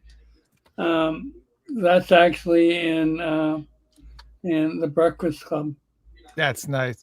So I also have to know, because on the back cover of Jesse Johnson's review is also all the photos, and we had all these amazing guests on here. All these photos down here at the bottom. Oh, boy. Mark Cardenas and Michael Baker and Bobby Mandel. Bobby. and Jerry Hubbard. Did you take you took all these photos too? Oh, you betcha. Wow. You betcha. So tight, man. Yes. But I knew all those guys. I mean, sure. When they were just kids, I don't think I'd recognize them today. Yeah, Mark looks very different today. Bobby looks exactly the same. Yeah, Bobby looks exactly the same. Yeah, Bobby looks incredible. Let's say that. Bobby looks like he's 37 years old for life. Yeah, you're gonna look exactly like this. Oh man! And yeah, it's amazing. You know, Bobby and Vandell and I are friends. Out of all the bands I worked with, there was only one that I didn't like, and that's when I was working for Rolling Stone, and Poison came in. Oh boy, Poison. Whoa. Was it Brett specifically, or was it just like the band in general? Brett Michaels was actually okay. It was CeCe, wasn't it? It was CeCe. It's got to be CeCe. It was CeCe, man. It's CeCe. It's got to be him. He always looked like he was kind of a, he's trouble. He's there. CeCe's trouble. Gutter snipe. CeCe. Don't trust CeCe. Yeah. Go ahead. Sorry. What, he big time you? He tried to show you his big rock and roll balls. Is that what happened? Yeah, pretty much. I could just tell he's the type, man. And the other band that was kind of bad to me was the Replacements, believe it or not. How's that now? What about Paul and them? Wait a second. So, Yeah, you know, Michael has a connection here. So, oh, you worked with the replacements? Well, I worked with. Well, Tommy Stinson joined Soul Asylum for a little while when Carl Mueller died. Oh, okay. So I worked with Tommy in that capacity, but I also did some recording and touring with Paul Westerberg. Yeah, Paul Westerberg. He came into my studio, and I said, let's photograph in the and kind of in the outside of my studio where there's a hallway and an elevator, and somehow he found a fire extinguisher, and he fire extinguished all my equipment, which I said, you can't do that. I paid way too much money for this stuff. you can't do that. Yeah, You can't do that. Why would you think that you could? Well, the same with Prince spray painting on the wall. What is it with Minneapolis singer-songwriters that just give them a sort of sense of well, maybe you think you can paint diplomatic over immunity. I don't know. If you're not a painter, you think, oh, I'll just spray paint this and we'll just paint over it.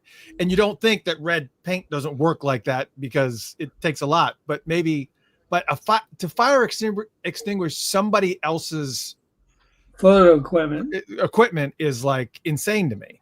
What was the bill for that? What to get it all?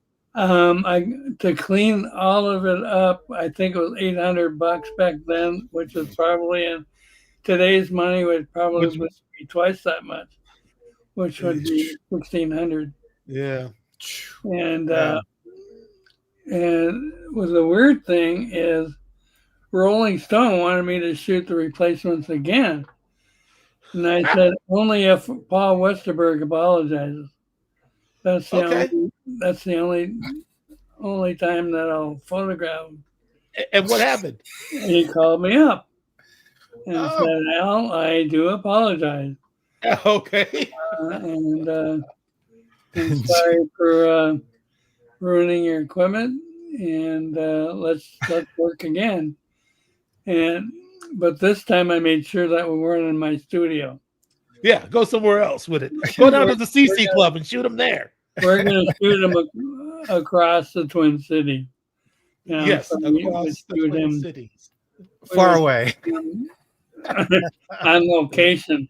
Yeah, on location. I like that. Yes, not my location. Yeah. We'll check nice locations.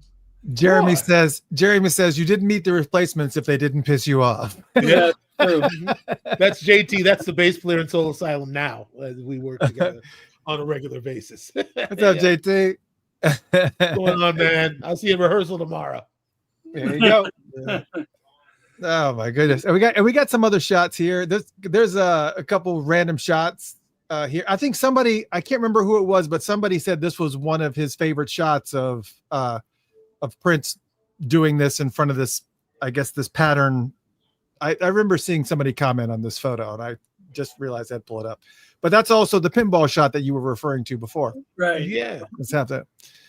Yeah, there's so many awesome shots. Obviously, now was this shot here was fantastic. Now this is when you had all the settings on your camera correct. Oh yeah. Yeah. Okay. This is an example of the good. Yeah. This is the correct setting. This is the correct shot. Video shoot. It's a little red Corvette, so it was lit for him. You know, with the thing, little red Corvette. Okay, but he's got different clothes on. Are you sure this isn't 1999? Maybe 1999. I think that's 1999. He had different clothes on in the video for Little Red Corvette. Yeah, he had the trench coat. I definitely remember the trench coat because I remember the blue jeans. Mm-hmm, right. Yeah, correct. But same stage. Same thing. Yeah. This was a video shoot, and you can tell. Yeah. If you were to look at my live stuff and look at the video shoots, you can definitely tell when they're video and when they're live. Sure. You know, this was great lighting always helps. Yes. I mean, was this Roy? Was that Roy Bennett's lights or? Roy would always do the lighting. Yeah. Okay. So Roy was always great at lighting, and in fact, I saw. I don't know if it's true or not. I don't even know if it's the same Roy. But I recently saw Lady Gaga in concert. Oh. And for lighting, it said Ray Bennett. I'm sure it was him. I believe he's still in the business. And he's unbelievable. Always. That guy is just so great. He was. Go ahead. So I just wanted to say, like, to me, his early master stroke was really the Venetian blinds that were motorized on the 1999 tour with the light behind him. That's one of the flyest stages I've ever seen. Right. That was so cool. Yeah, definitely. Roy Bennett was such a great. It's almost an artist type. How I would light it if I was going to light something live. This is how I would light it. That's the way Roy would look at it. He was an artist all on his own, where he definitely shot all the 1999 stuff for the movie Purple Rain.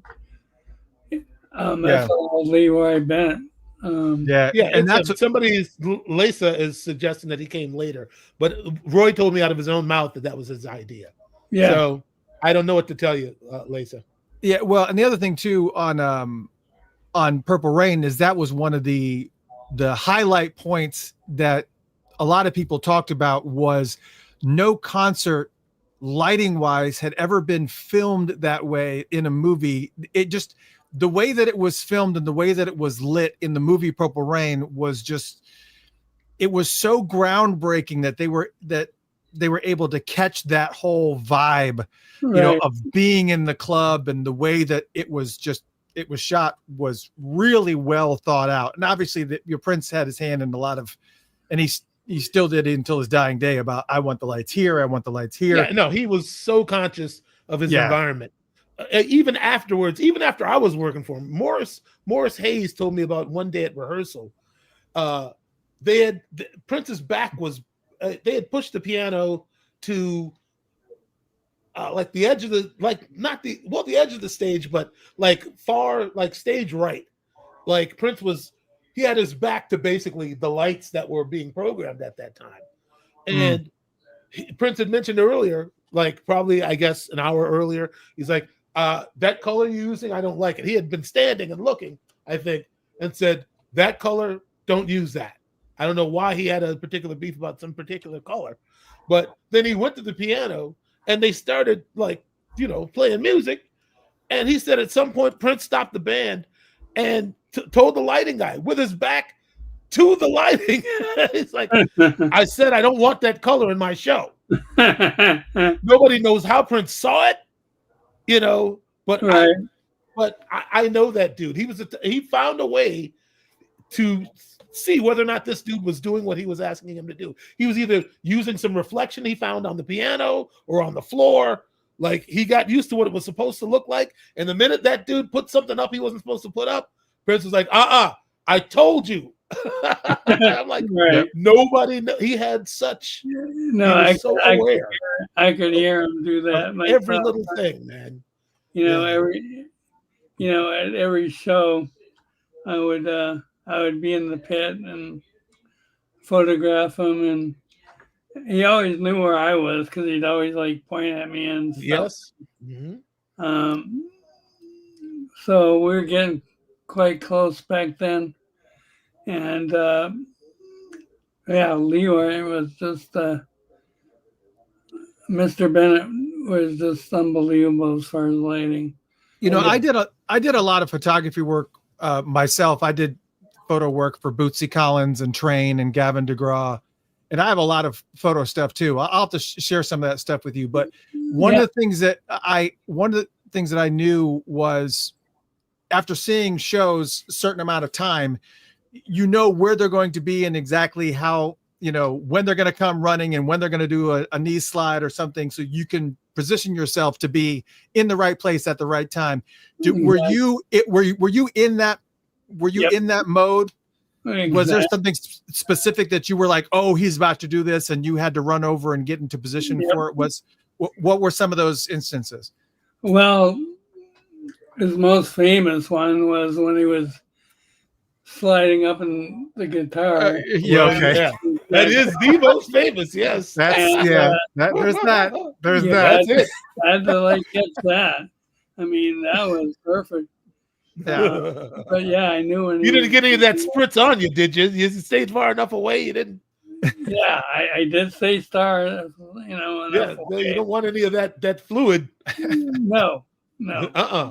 And but there's some other things during the show where, when he's especially dancing and he was quite the showman, and sure. I mean, he always put on a great show. So, it would take me maybe 3 or 4 shows to know where to be and capture that moment, capture this moment, capture that moment. But he changed this thing up. I mean, 3 or 4 shows later, you couldn't come in and do the same thing because he'd do the whole thing a little different. And you'd have to learn that also. But Prince was such a great guy. Yeah, he didn't like a standard pattern. I think, Purple Rain, when even up to Purple Rain, because Purple Rain was so stoic, it was like this song, this song, this song. Same thing with Love Sexy too. It was just like bang, bang, because it was a play, it was a production, it was a storyline. Right. But I think he was just not a fan of doing that. I know that there was supposed to be more to that.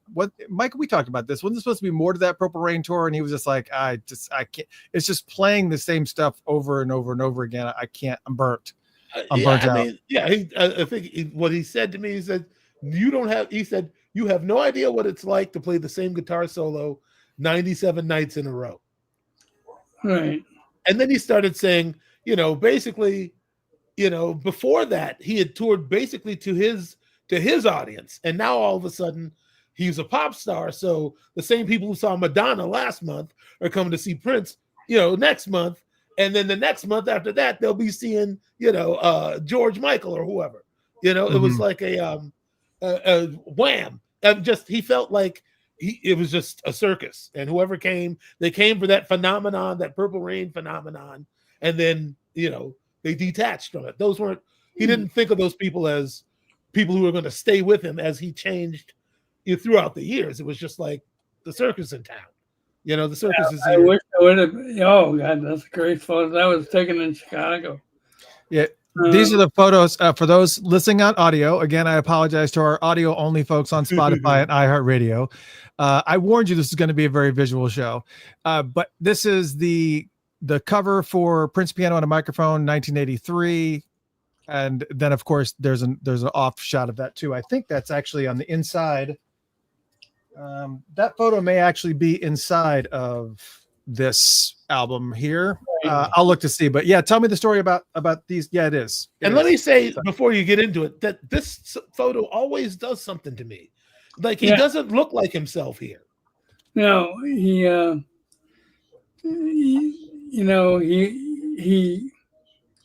I don't know how you want to say it in English, but it's kind of like he knew I was there.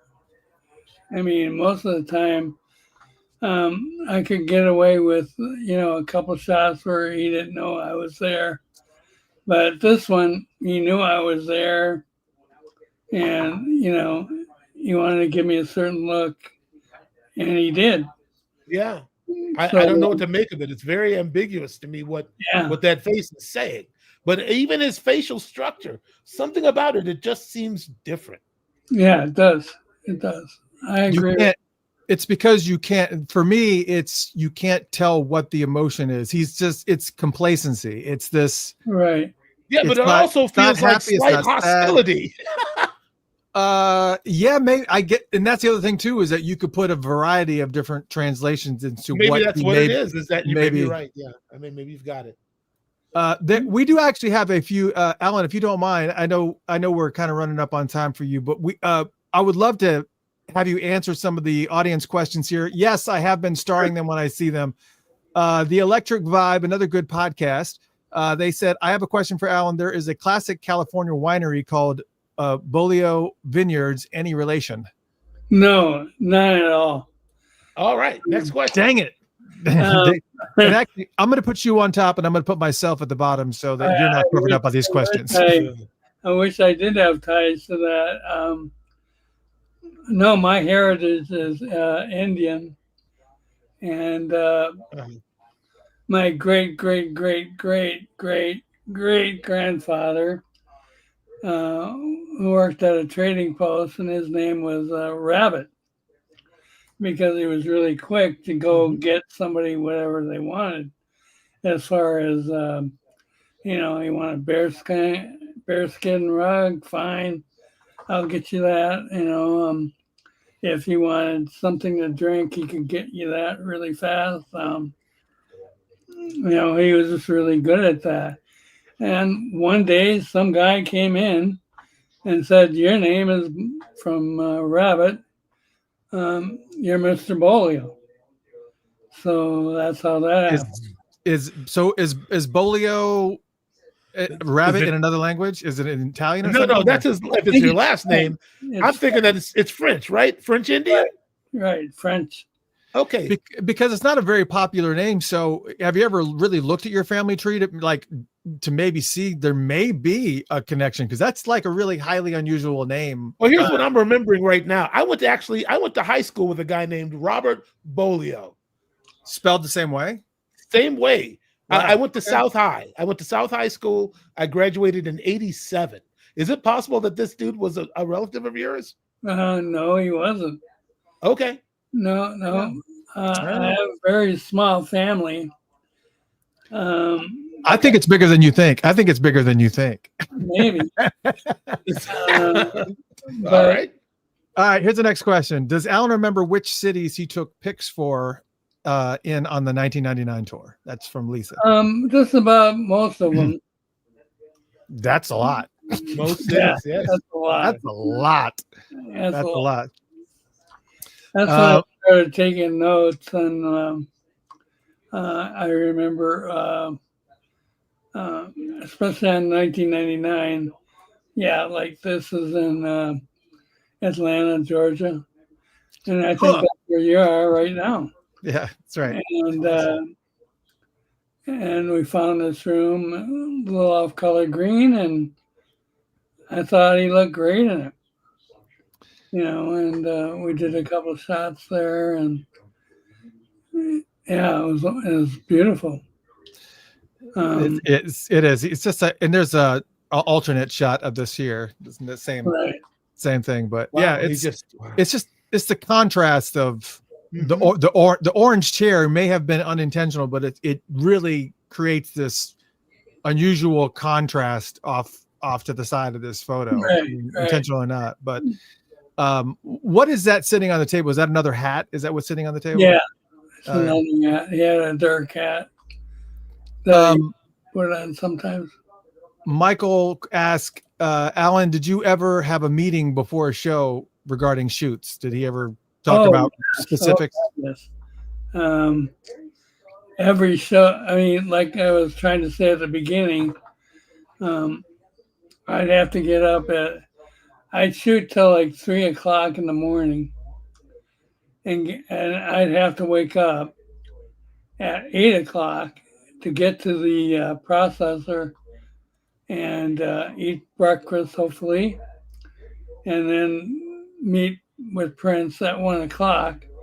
And then he would say, "Here's what I'd like to see is more of this and more of that."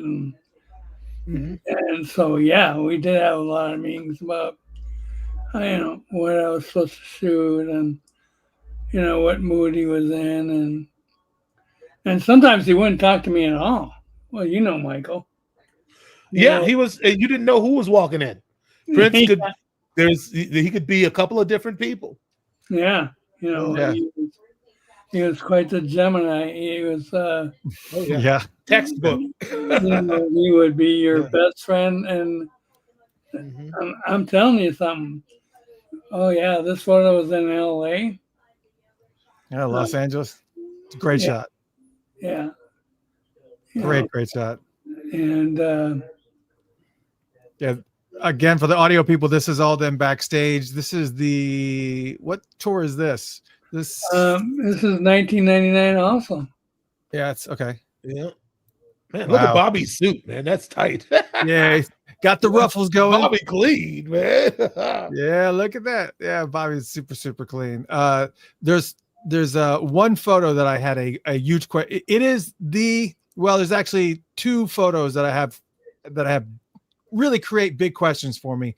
We got a couple of the questions from the audience too, but this shot right here of them in the hotel. Wow. It's this particular shot where Prince is sitting on the back of the chair and he's got that same look that he has on Prince Piano on a Microphone 1983 cover. He's just it's this look where you're not exactly sure. He almost looks like he's a porcelain doll or something just sitting in the corner because it doesn't look like he's not directed towards anybody. Mm-hmm. No, he's not posed at all. And yeah, I just took the shot. I sometimes all things being equal, every musician I know is on the spectrum somewhere. Right. Yeah, we just are. It's just how we are, but he had that thing where it's like sometimes in rehearsal, he'd just stop. He'd just be standing and just kind of looking. Right.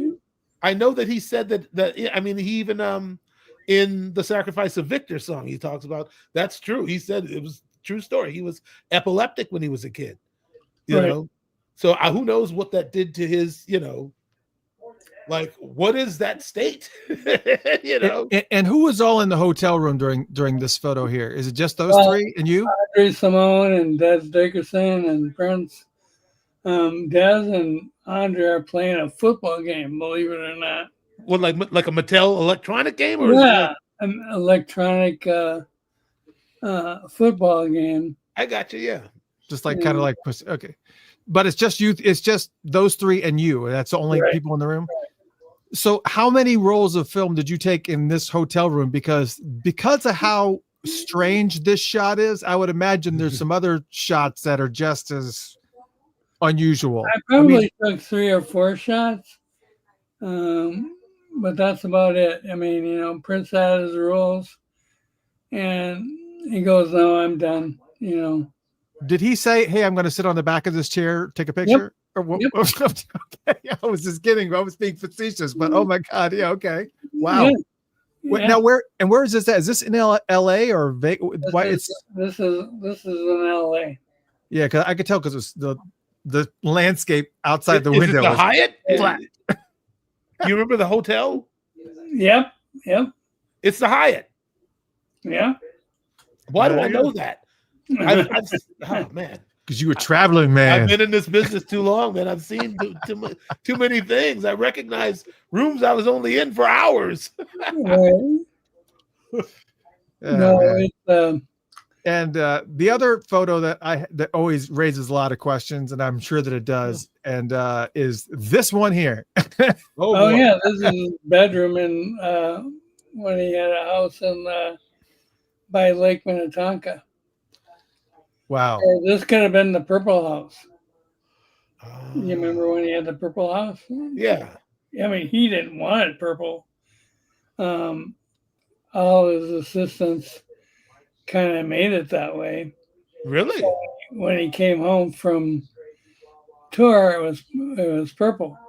But okay, I did not know that. Here's what I understood. I think Prince told me his favorite color was orange, which I found really interesting. His sister said that too. Yeah, I was like, well, what's with all the purple? I think it just ended up that way. Yeah, orange rain don't roll off the tongue right. And I don't know why Andre's pants are always unzipped, but they are. Yeah. Oh wow. Okay. All right, Andre. I don't know. I don't know. No, I need to text. Maybe I need to text Andre, and I'll say, we're all wondering, what do you have to say for yourself, young man? Yeah, right. Why your pants are always unzipped in these photos? Pull up your pants. Yeah, zip your pants up. I'm gonna text him. Upstanding member of society. What's wrong with you? I'm gonna text him. I'm gonna text him right now. I'm gonna ask him. Let's see if he answers. Because I love messing with Andre whenever I possibly can. But as far as this room is concerned, was there stuff that had to be moved out, or is this literally what was in the room was just a mattress and that was it? That's all no, in this room. It was actually a bedroom for somebody. I don't know who. All right. And then we just kind of pulled the mattress off to the side and we lined everybody up and I just shot away. Is this picture from the same shoot as the one where they have Fink on a leash? No, or is that not? Not the same. That's a different shoot. Okay. Yeah, this is at his house. There are certain points in his life where he didn't want to go out, and he wanted me to come to him. Yeah. And the weird thing is, I'd bring my whole studio. I'd bring like 6 lights and all my cameras. And without an assistant, I was doing this all by myself. Yeah, you hard working, man. You're a hard working guy. Yeah. And he always liked the ring light. Sure, man. Yeah, it's like in the. I mean, and I go, let me light this. And he goes, no, use the ring light. I like that.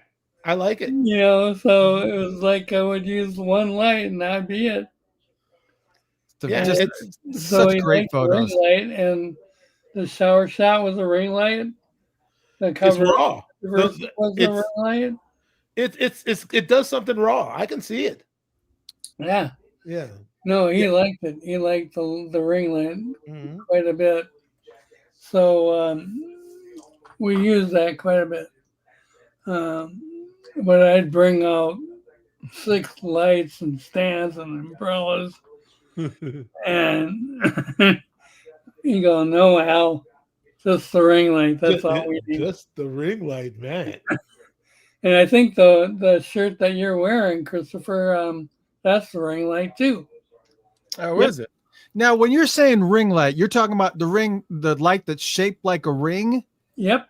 I don't think I remember, and I know that sounds like a stupid question, but I don't think that I honestly remember seeing those round lights until they started being really popular on podcasts, because you see them in people's pupils when like the video's on and you can see them. And I was just like, I don't remember ever seeing that until I guess within the last. Yeah, photographer's ring lights the way it does, but it doesn't. How do you say in English? This was in Nashville. This is where he wanted to look like he was doing an interview, talking to somebody. I think we're doing a Rolling Stone review, and he wanted to look like he was, talking to somebody. Anyway, I was flown out to Nashville just to do that. And, wow. And it's weird. I guess you made it as a rock star when you can call me up and say, go to the airport. There's a first class ticket, and get on the plane, and I'll meet you. Yeah. And he definitely did. And paid you more than $300 probably too. Yes, he did. Well, that's all right. He wasn't cheap at all. That makes me happy to hear also. Yes. Yeah. He would pay whatever fee that, if I charged $1,500 a day for studio work, he'd pay that just on a dime. Yeah. Even album covers, we got as high as $20,000, I think, Wow. In fact, I called Michael Jackson's photographer for Off the Wall and say, well, how much did you ask? But he wouldn't get on the phone. So I guess I what a tease. I thought we were going to get the answer on that one. What a tease. Allen's a tease. Yeah. Now, I got to ask you a question. Did you also shoot that shot? I wish I had it here. I can probably pull it up. Also the photo with the creepy looking schoolgirl with the crucifix in the background with the it was really evil looking. She was like, it was a young schoolgirl. She had on schoolgirl plaid skirt and her hair was down on her face. And it seemed like it was advertising something for 1999, wasn't it? Or was it controversy? I'm trying to remember. I don't know. I'd have to see the photo. So I know somebody in the chat room knows what photo I'm talking about. I'm gonna find it. I'm gonna see if I can find it. But I'm sure that I'm just Prince. Maybe it's 1999. I think it had something to do with 1999. I think. Well, then I definitely saw it. Controversy. The controversy promo. With the hair in her face would be Jill Jones. No, this wasn't Jill. I don't think it was Jill. Yeah, it was a controversy promo. Thank you. I'll try to pull it up and where. Let me just. I'll look it up. I know you guys. Why don't stay quiet? Well, let's make this really awkward for me to try to find. All right. I mean, well, what's that? I mean, I got a question. Hey, Allen, I got a question. Let's get some let's get some controversy going before he goes. How do you feel about some of the other people who shot Prince later on? Like, I mean, do you like Jeff Katz's work? What about Randy St. Nicholas? Like, I love all the photographers that photographed with Prince. This is the photo I'm referring to. Right. No, I've seen that. Yeah, that was really bizarre. That was creepy. Yeah, it's got and I for some reason I remembered a plaid skirt, but it's not. It's perfectly gray. But she's standing bow-toed.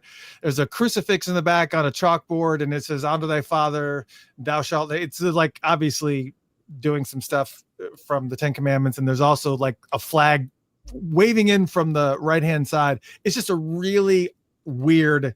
And I was hoping you did shoot this so we could ask some questions, but you didn't. So. But yeah, that's pretty creepy. Yeah. Somebody said it looks like Jill Jones, but it looks like it's such a young girl. Maybe no. Rafael Fernandez says it's the girl in the classroom. It was referring to Annie Christian. Yeah. That may make sense. Yeah. Yeah. The how we got Jill Jones is actually a funny story. She was in Tina Marie's band, and that's right. I've heard that. Yeah. And Prince kind of picked her from Tina Marie, but Tina Marie could just sing her ass off. I mean, oh yeah, yep, sure. I mean, sorry if I offend somebody, but boy, she could make your hair stand up. I mean, this listener thing was unbelievable. Yeah, well, Jill sang with her, and I know she also sang with lots of people actually. So, yeah, what video is Kyle referring to? That's the don't watch the videotape. Yeah, man, don't take anything Kyle Christian says. It's not the girl from The Ring. Kyle, why are you playing in our face, man? I thought he was talking about the videotape. I thought he was talking about the video. Do that, man. Learn my lesson putting Kyle's shit up here. Yeah, keep Kyle's stuff down, man. Keep it out. Can we block him? Can we kick you to the curb? Him and CC got to go, man. Hey guys, it's past my bedtime for sure. Yeah, all right. Yeah, thank you so Ladies much, and gentlemen. Let me just say it. I'll tell you again, funkatopia.com/Allen, funkatopia.com/Allen. Make sure that you go to that website and you can actually, it will take you right to his website where you can get all these really, really cool official licensed copyrighted photos, prints and stuff that you can get. Plus you can sign them for you. And obviously you can also grab his book as well. Before the Range is amazing book, very, very thick book, got lots and lots of photos, way more photos, and even like variations of things that you did not show on the show. So many photos, right? Yes, ladies and gentlemen, the one, the only. Great, thank you very much, Allen Beaulieu. Thank you, Christopher, Michael. Great to meet you. Yeah, man, great to see you. Thanks so much for everything, man. You guys take care of yourselves and each other. We shall. All right. You all. Okay, man. So take care. All right. Stay well, Allen. Thank you so much, brother. Right. See you all later. Right. See you later. That was the one, the only Allen Beaulieu. Yeah, man. Yeah, man. Guy's legend. Yeah, we kept him a while. We kept him a while. I mean, after Jesse, I mean, how much of a while was it? Right.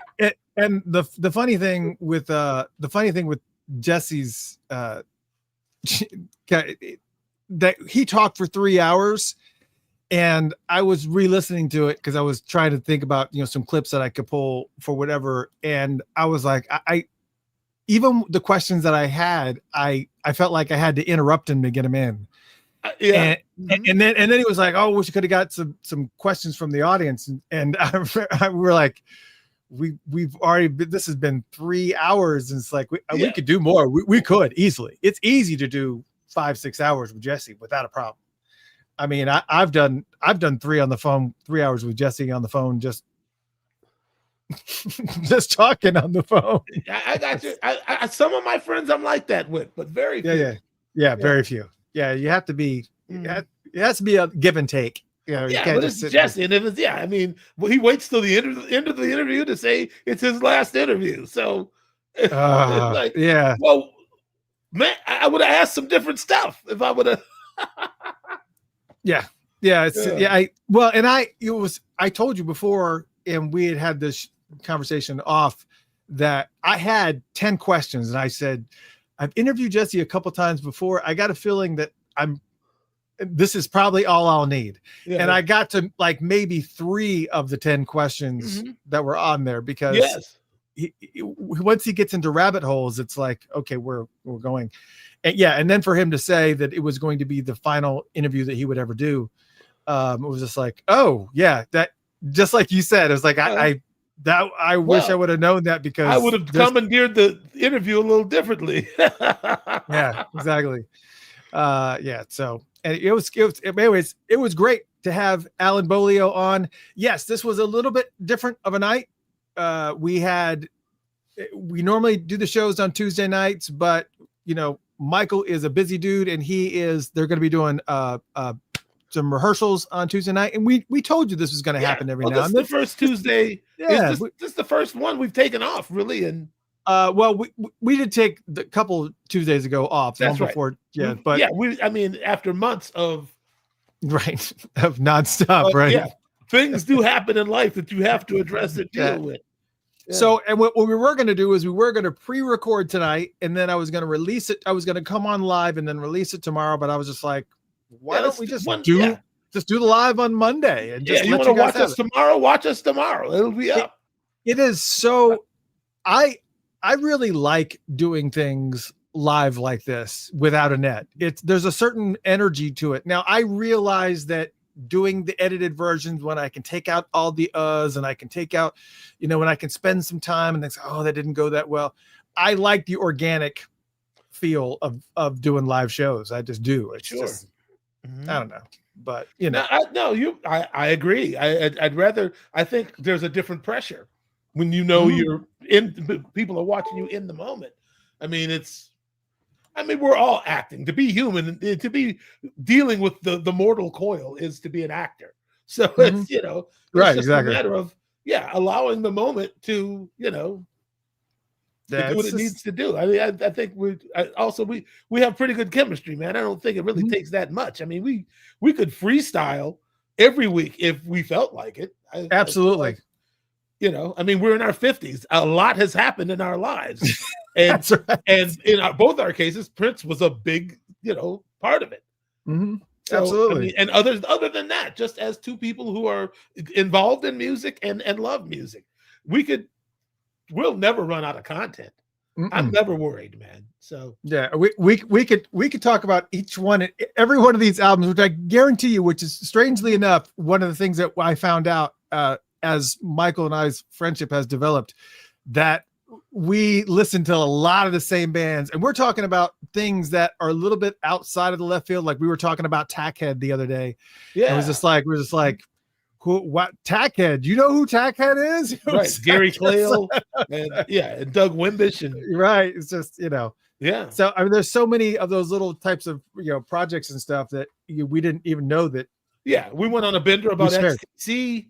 We, the Fix, all that stuff. Yes. Well, everybody kind of known that I was a Fix head. Matter of fact, the Fix are on tour right now. They're coming to Atlanta. I'm going to go see that. I've already got a few concert tickets that I've purchased. The Fix is one of them. The 30th anniversary of Diggable Planet's Blowout Comb. So they're doing. Oh man. So Diggable Planets is on tour now doing that was another album we talked about. It's a 30th masterpiece. Yeah, masterpiece. And so they're touring on the 30th anniversary, which I thought they already did earlier. But it's okay. I didn't see it the first time around. That's right. Go ahead, one more again. Second leg. Diggables. Yeah. That's right.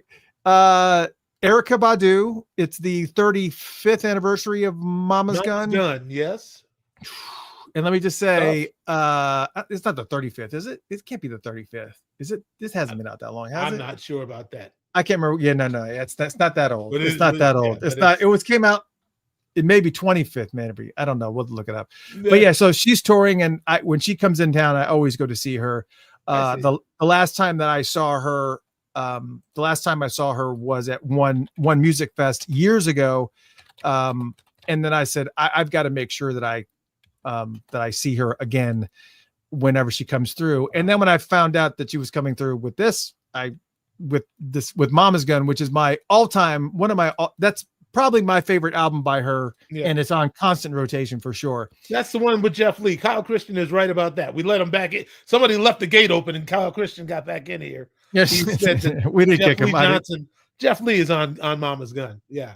Oh yeah, it's just such a great album. That's another masterpiece. Yeah. And then the last concert I have tickets for is a festival here in Atlanta called One Music Fest. And